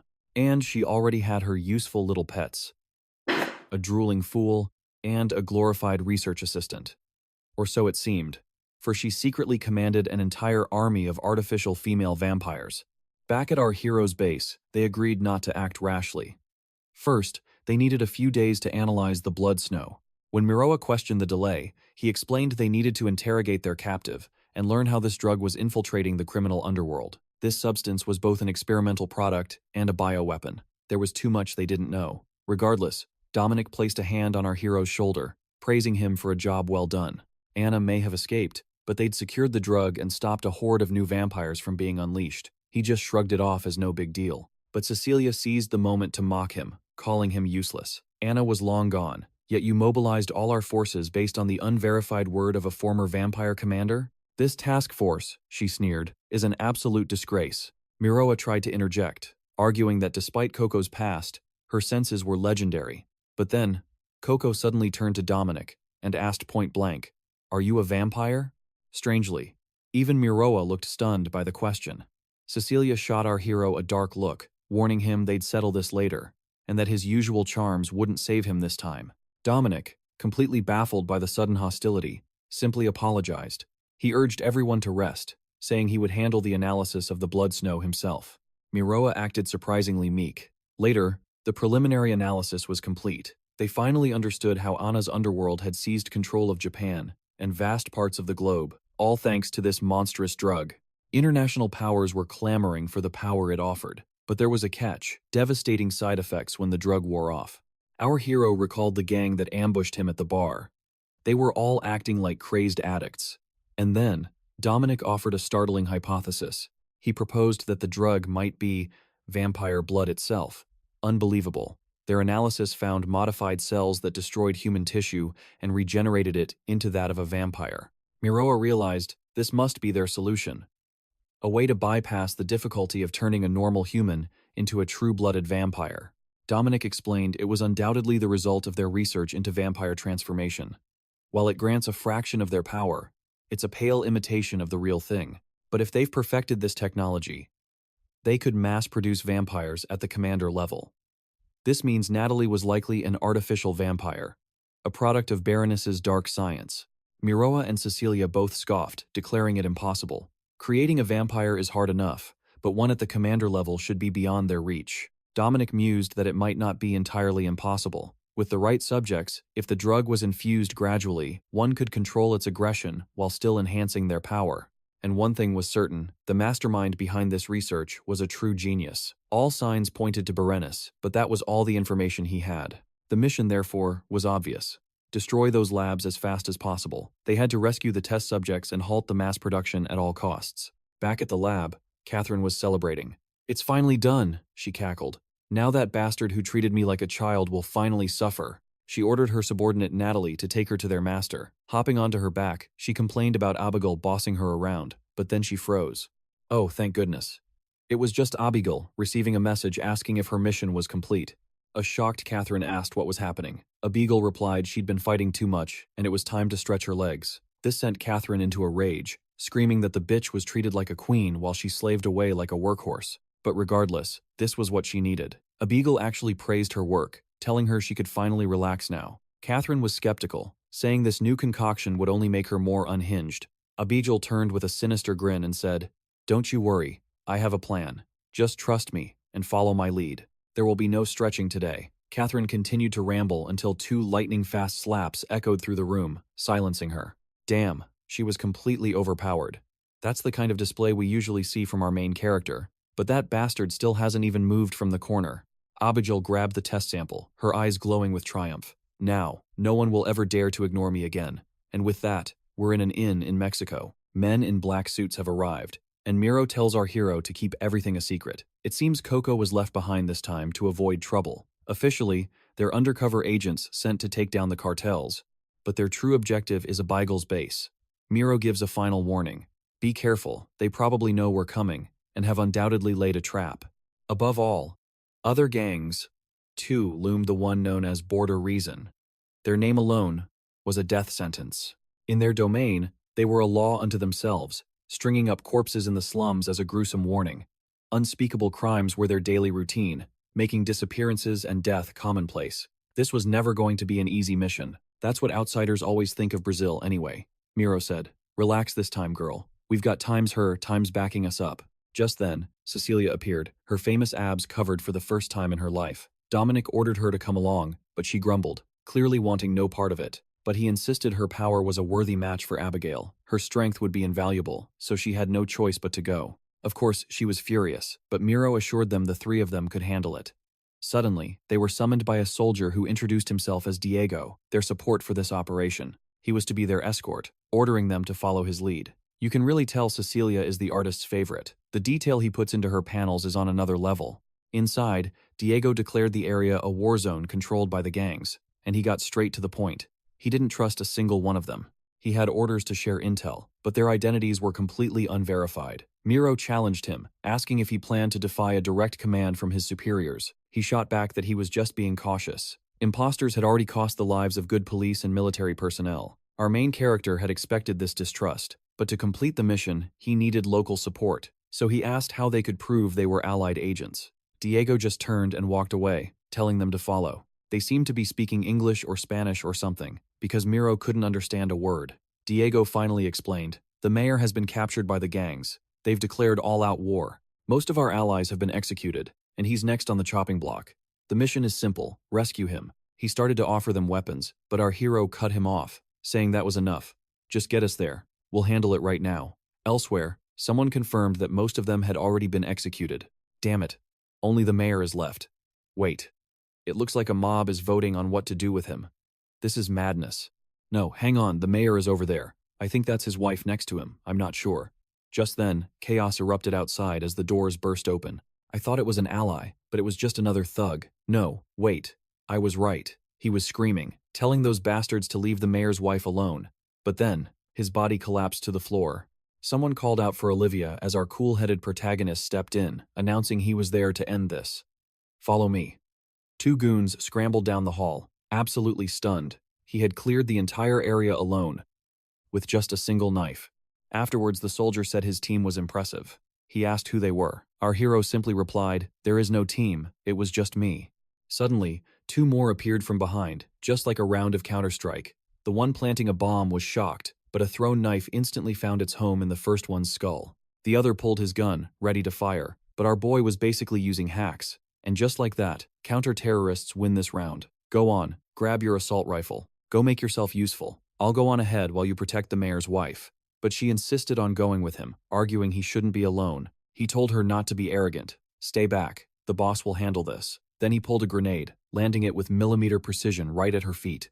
Olivia turned back to see the main character holding the area all by himself. This kid was sharp. Outside, the soldiers were laughing, wondering what one guy could possibly do. They called Diego a fool. This whole operation is a waste of time. But then, someone called Diego's name, and everyone froze. Our main character emerged without a single scratch, not a drop of blood on his clothes, and announced, "It's done. Now, give me all the intel on every gang in this region. If you refuse, I will consider it an act of insubordination from a soldier." The next chapter opens with Olivia gushing over how amazing our boy is. Although, now that she's properly dressed, she looks a little wrinkled. She looked like a supermodel lying on the floor. Honestly, this artist. Anyway, everyone was thanking our main character, and Diego said he would take them somewhere to rest. They wouldn't have to pay for anything, and so on and so forth. But our hero couldn't care less. His mind was already on the gang intel Diego provided, along with an old walkie-talkie to contact him. Diego even apologized, admitting he had no idea how cool and overwhelmingly powerful our main character was. And our hero simply replied, "I just have a small favor to ask." Seriously, artist. Can we stop drawing the girl? Her mind is a complete mess right now. For God's sake, just move to the next panel. The mayor's wife's attendant is thanking them, leading them to their rooms, when our main character receives a message on his new flip phone. He hands some documents to Miro, telling them to head inside. He has something to discuss with Diego. Miro complains that he's shouldering too much of the burden alone, but Cecilia declares it's for the best. Let him handle the trivial matters. They need to focus on the real threat, the battle against 𝒆'𝒔, because that witch possesses terrifying strength. Even if the two of them joined forces, it would be a brutal fight. Then Miro poses a question. What if it wasn't two of them, but three? Cecilia doesn't understand her meaning. Miro wants to find him another source of power. She explains that every time he drinks blood, he grows stronger. So what would happen if he drank the blood of another gifted bishop? He would become an unstoppable force. Cecilia cuts her off, asking if Miro is suggesting she bare her neck for some vampire. Miro tries to reason with her, but Cecilia's scream cuts through the air. She'd sooner die than let that happen. Miro argues back that they're in no position to be picky about what's worthy. But Cecilia storms off, declaring it will never happen. Miro thinks to herself, "This damned brat never listens to a word I say." The scene shifts to a gangster, asking what's taking some kid so long. He's part of a crew meeting with Big Joe, and a man named Duco is getting impatient. "You said if we killed the mayor, this would all be over," he growls. "So what happened? Did the mission go south? What the hell is going on here?" And in that instant, before they can even finish their sentence, our hero appears with Diego. "Everything is just as I predicted," he says. Big Joe is stunned they figured him out so quickly. Our main character explains it was obvious. Big Joe and the mayor's wife were conveniently spared while everyone else was slaughtered. The story just didn't add up. On top of that, he intentionally gave the traitor a gun with no bullets, all to hear the empty click of the trigger at one specific moment. With no bullets inside, the plan was to kill both our hero and the woman right there. In that moment, the traitor is horrified, wondering how this psycho could devise such a plan from thin air, right in the heart of chaos.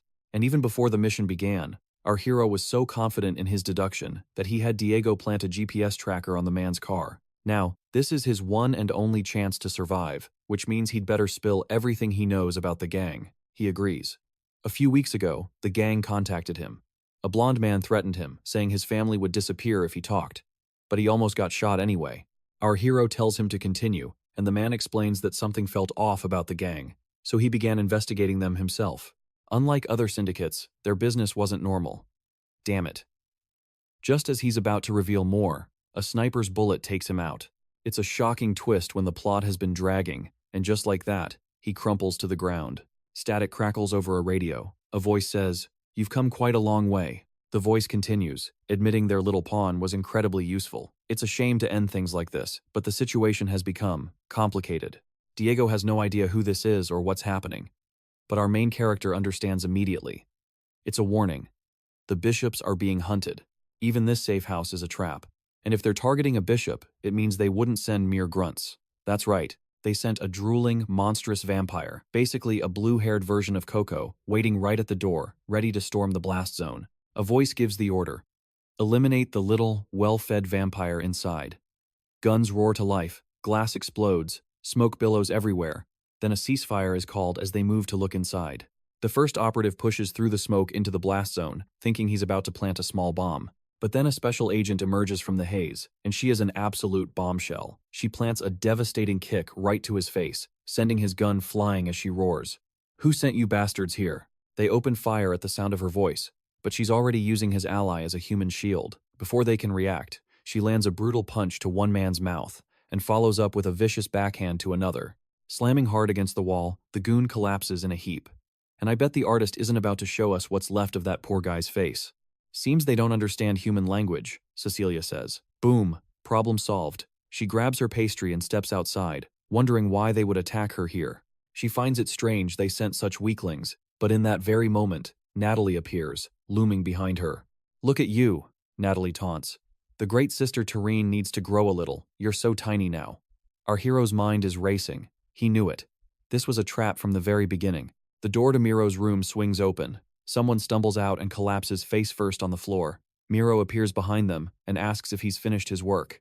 Seeing that she's safe, he ignores everything else and sprints straight towards Cecilia's room. He knows that Cecilia is their greatest asset against Abigail. She is undoubtedly their primary target. And right now, Cecilia is desperately dodging attacks in her room, stunned by Natalie's blistering speed. If this vampire is truly artificial, then the situation is becoming far more dangerous. Natalie lunges forward like a rabid beast, a drooling monstrosity swiping her claws. Cecilia ducks under the attack and snarls. "Stop mocking me!" She drives a powerful punch right into the creature's mouth. Just as our hero and Miro burst into the room, they see she has the creature pinned, wondering if this could be the rumored leader-class vampire. To Cecilia, however, this is just another vampire with a few fancy tricks. But then, a voice over the radio gives Natalie permission to unleash her true power. The creature begins to laugh maniacally. Before Cecilia can understand what's happening, Natalie suddenly tears off her own arm. Natalie stumbles back. Cecilia charges forward, screaming that she won't let her escape alive. But the creature's severed hand is crawling away on its own. It scurries behind Cecilia. Our hero screams for her to watch out. The hand begins to glow ominously, and then, boom! A massive explosion tears through the entire room. Next chapter. He opens his eyes, his expression completely bewildered, only to see Cecilia standing before him with her arms crossed.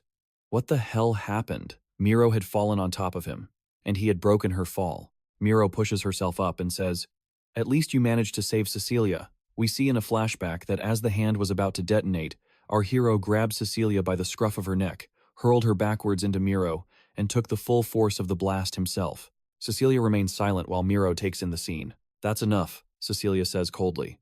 "More enemies will be coming. We need to move now." Miro snaps back, telling her to show some gratitude, considering they just saved her life. Cecilia just scoffed, asking if they expected her to kneel in gratitude. Then she turned on Shu-Hyuk, demanding to know why he took that blast for her. He hesitated, trying to explain, but she cut him off instantly. To her, it was simple. He was just an arrogant, immortal vampire. What he saw as a sacrifice, she saw as pure hubris. She challenged him, questioning if he'd do the same as a mere mortal. What in the hell was he even saying or doing? His words and his actions were a chaotic mess, completely out of sync. With a final, cutting remark, she declared she never needed his help. "I've changed and will be waiting outside. Come out when you're ready." Miro stepped in and apologized, admitting her friend wasn't exactly the friendly type. Besides, our main character was clearly suffering from psychological shock. Ever since becoming a vampire, he'd truly started to see immortality as a given. But a sharp slap from Miro snapped him back to reality, as she told him to pay that fool no mind. The reason he was on this team was because he had defied death for them countless times, and because he still carried out his missions with unwavering strength, despite his vampiric nature. That was proof his humanity was still perfectly intact. He had nothing to worry about. That night, Cecilia pointed out that they had far too little information. This was going to be difficult. How could they possibly find their targets in this state? Miro countered that they at least had the intel on the gang provided by Diego. Cecilia shot back. So what? Their mission wasn't to bust some local gang. They were here to hunt vampires, and that man didn't seem the least bit trustworthy. Our main character argued they had no one else to trust. At the very least, they would use this information. And at that exact moment, his phone rang. It was Diego. Just as he was about to report their success, Diego's frantic screams erupted from the phone, telling him he had to get out of Mexico immediately. They had messed with people they should have never touched. Diego's forces had been completely wiped out. He panicked, screaming he didn't know where these monsters came from. Our hero yelled for him to hold on, but it was already over. A massive explosion roared through the line. Miro asked what happened. He could only reply that Diego was gone. Something was terribly wrong. This gang, as dangerous as they were, would never be bold enough to openly defy the government, which meant that Blast was also targeting them. This had to be the work of vampires. Suddenly, bombs began to detonate all around them. A masked man appeared, holding a family close. And then, damn it, they all exploded. Cecilia could only watch in absolute horror. They were slaughtering civilians with the exact same type of explosive from the room earlier. Our main character looked to the side, and there they were. That trio of insane women. One cackled that a bishop was here, and today she would kill them all. Baroness added that 100 organization members were under Natalie's control. If the bishops didn't reveal themselves, every last civilian would be dead in the next 5 minutes. And next to her, Natalie acted like a complete fool, holding up a severed hand. 𝒆'𝒔 roared, challenging all bishops to show themselves. The more time they wasted, the more innocent blood would be spilled. Someone had already healed Natalie's hand, boasting that with Lily and Anna away, nothing could stop them. Our main character told Miro to wait, realizing this was clearly a trap. But the problem was, the more they hesitated, the more civilians would die. Cecilia was already in her stance, loudly proclaiming that the leader was hers. Berenice warned that something was rushing in from the side, then recognized the blue flames. She clicked her tongue, muttering that this was trouble. That fire gave them a major disadvantage. She'd have to be careful. 𝒆'𝒔, however, was completely ecstatic and charged forward, screaming that she had longed for this day. Kicks met blades, and heads began to roll. Miro was busy wiping out the remaining grunts, hoping to kill them before they could detonate and save the civilians. But then, she was forced to defend against a sudden attack from Natalie.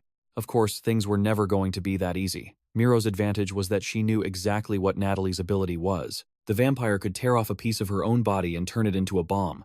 But Miro swept her legs, pierced her chest, and pinned her to the ground. She began to quote the Gospel of Matthew, chapter 16, verse 18. She essentially unleashed a holy verse declaring, "Upon this rock, I will build my church, and the gates of hell." Natalie grabbed the blade, desperately trying to pull it out. But a Garen-style ultimate move descended from the heavens and crushed her into paste. Why had she never used that move before? Seriously, Miro, we're over 50 chapters in, and you're only using this now? Natalie was split in two, as Miro swore to send her boss to join her soon enough.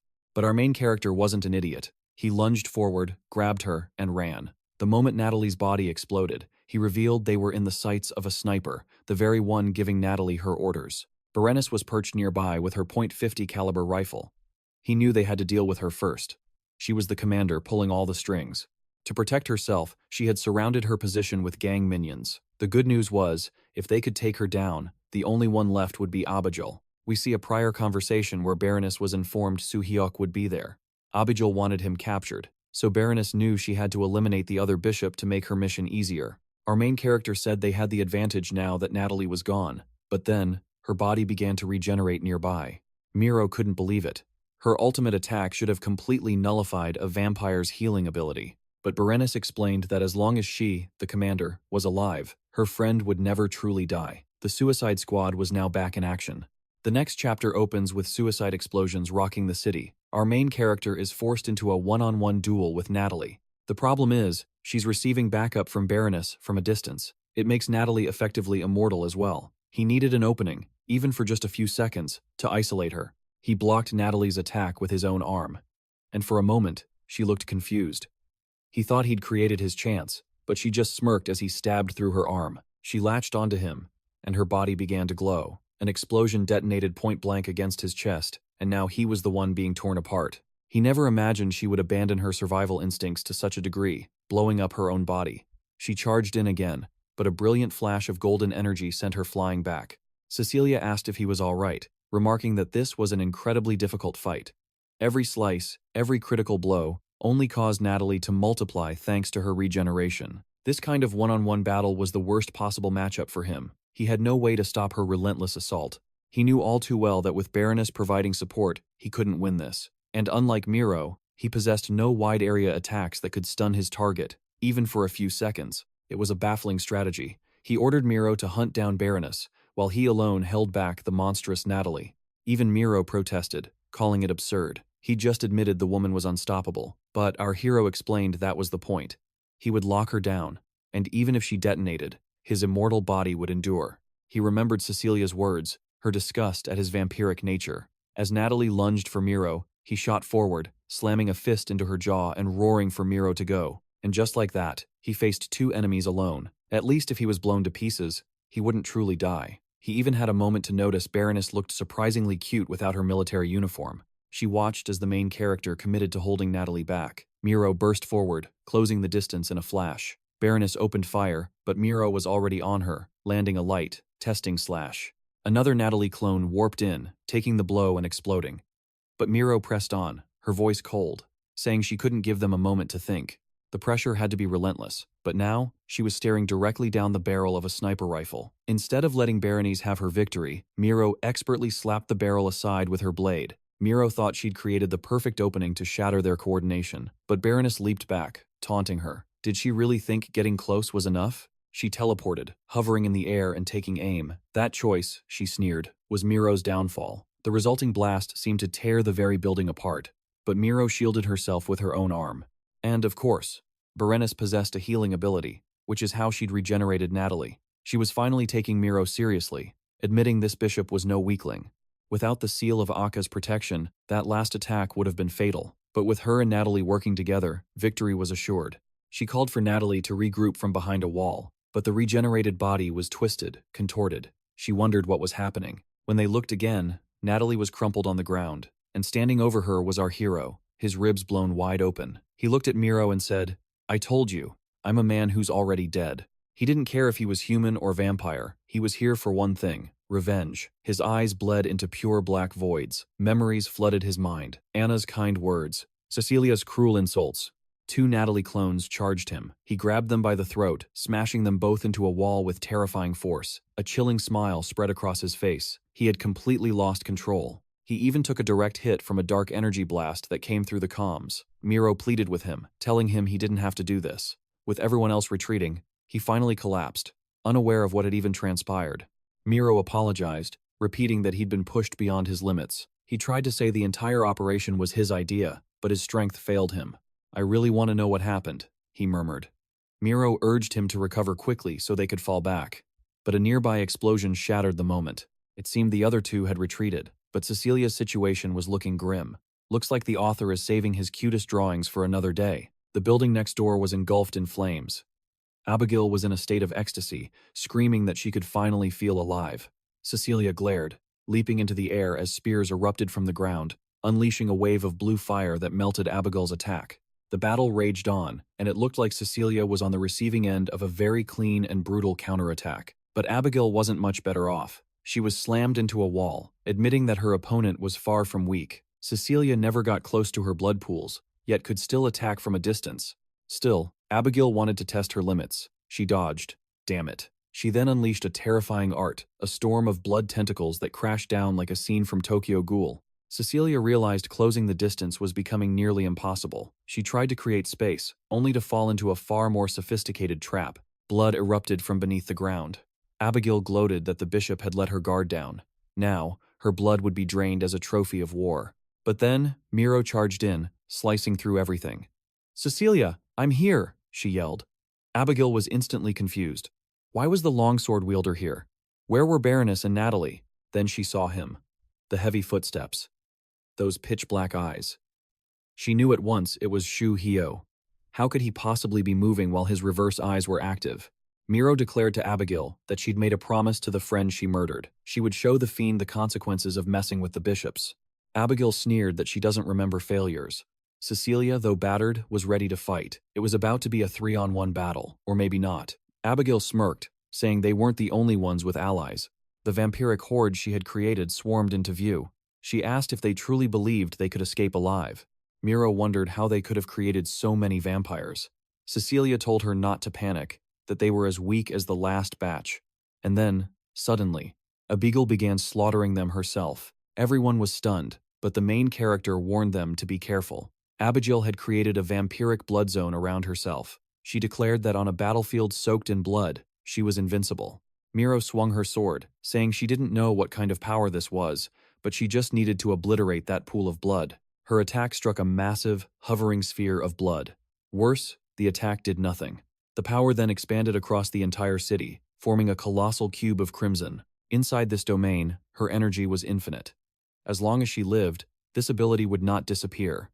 This would be a battle to the absolute end. Every time the artist draws Cecilia, he gets deadly serious. I dare him to draw a cute version of her for us, just once. An unknown amount of time passed. Miro was growing frantic, screaming that no matter how many times she attacked, it was useless. The onslaught was endless. As she dodged again, she wished she could help Cecilia, but the situation was too dire. Our hero was being completely overwhelmed until Miro leaped in, saving him as he collapsed. "Are you all right?" she asked. He couldn't even move. He thanked her, realizing how impossibly hard it was to fight while maintaining his reverse eyes in this exhausted state. As another attack came, Miro was forced to block everything. She had to protect him, she thought desperately. She prayed for Cecilia to hold on, as she was being utterly savaged by Abigail, who was screaming, "Where is all that power now? What was wrong?" Cecilia looked down and saw there was almost no ground left to stand on. She had to use her flames just to keep herself airborne. She gathered her strength, throwing a blazing punch and yelling that the monster wouldn't escape. But attacks rained down on her from every direction, forcing her back again. She couldn't even touch the ground. Attacks from the ceiling and the walls were relentless. If she focused too much on dodging, she'd never be able to counter. And once again, Abigail descended from above with twin spears, asking what she thought she was doing. Cecilia took 2 crossing lashes of energy and was sent crashing violently to the ground below. She was lying there, trying to defend herself, but it was hopeless. Miro asked if she was okay, and she said she was. The important thing was figuring out how to counter that terrifying power. The entire battlefield was under the enemy's complete control. Miro noted that dawn was approaching. The real problem was simply surviving until then. Our main character realized his friends were exhausted from providing support, and Cecilia was hitting her limit, fighting all on her own. He called them back, telling them that was enough. He would draw Abigail's attention and create a diversion so they could escape. Miro called it absurd. How could he possibly stop her? He replied that it didn't matter. He couldn't die anyway. He would buy them time. And that was all that mattered. "This place is sealed and reinforced with blood," he explained. "But maybe with Cecilia's power, or Garen's, you can break through the barrier." They argued as Cecilia weighed their options. But Abigail declared she wouldn't let that happen. She pierced clean through our hero's chest and arm, and his consciousness began to fade once more. When he opened his eyes again, he found himself pinned by spikes driven through his feet, completely immobilized. He looked to the side and saw Cecilia and Miro had also been captured. Staring at Abigail's back, he wondered why he was always the one being saved by them. When it really mattered, in the moments of life and death, he was utterly useless. He struggled, trying to break free, screaming in his mind that he had to save them, but nothing happened. Then, suddenly, his blood began to glow, a brilliant gold. He roared, forcing his body to move, while Abigail looked down, noticing the strange, divine light. Was he about to transform into some kind of holy vampire hybrid? Not quite, because Abigail recognized it instantly. That light was Natalie's power. The story then cuts away rather confusingly, because in the next chapter, our main character is just waking up after having passed out yet again. He had no idea what that explosion was, but looking ahead, he saw his 2 friends were still alive. Then a voice demanded, "What in the world did you just do?" Abigail demanded an explanation for how he used that power. He scrambled backwards like a desperate lizard, his only thought being to get away as fast as he could. But he had drained his power with that final move, leaving his body completely paralyzed. Just then, a bruised and battered Ale appeared before him, lunging forward for the final blow. But Abigail simply said that absorbing power is the ultimate proof of an awakening. Finally, she purred, "We can have a proper conversation." She dripped her own blood onto him, whispering that he wasn't her enemy like the other 2. She was there to make a proposition. What if he joined her, and together, they would finally kill Anna? The scene flashes back to a desolate desert, where hundreds of soldiers have been slaughtered. Anna taunts a lone survivor, telling the fool to just give up. She then asks if her opponent is an idiot. That's when she first met Abigail, looking absolutely stunning in her golden armor, declaring that she never backs down. Abigail had charged into countless battles for years, searching for a worthy opponent, and in Anna, she thought she'd found her. She rushed forward, only to be cleaved in 2 in midair. She couldn't comprehend it. Anna hadn't even moved a muscle. How could such a thing be possible? Anna simply smirked, admitting she was actually starting to like her. When Abigail regenerated, she stared at her hands in utter disbelief. Hadn't she just died a moment ago? Anna stood over her, offering praise and explaining that she was building an organization. If Abigail joined, she would be guaranteed an endless supply of worthy opponents to fight. As time passed, Anna always insisted the moment wasn't right, warning Abigail that when the time finally came, she herself would give the order. Anna viciously attacks Abigail on the ground, furious that she used a suicide squad. Abigail argues back, claiming Anna herself gave the order to use any attack necessary on their enemies.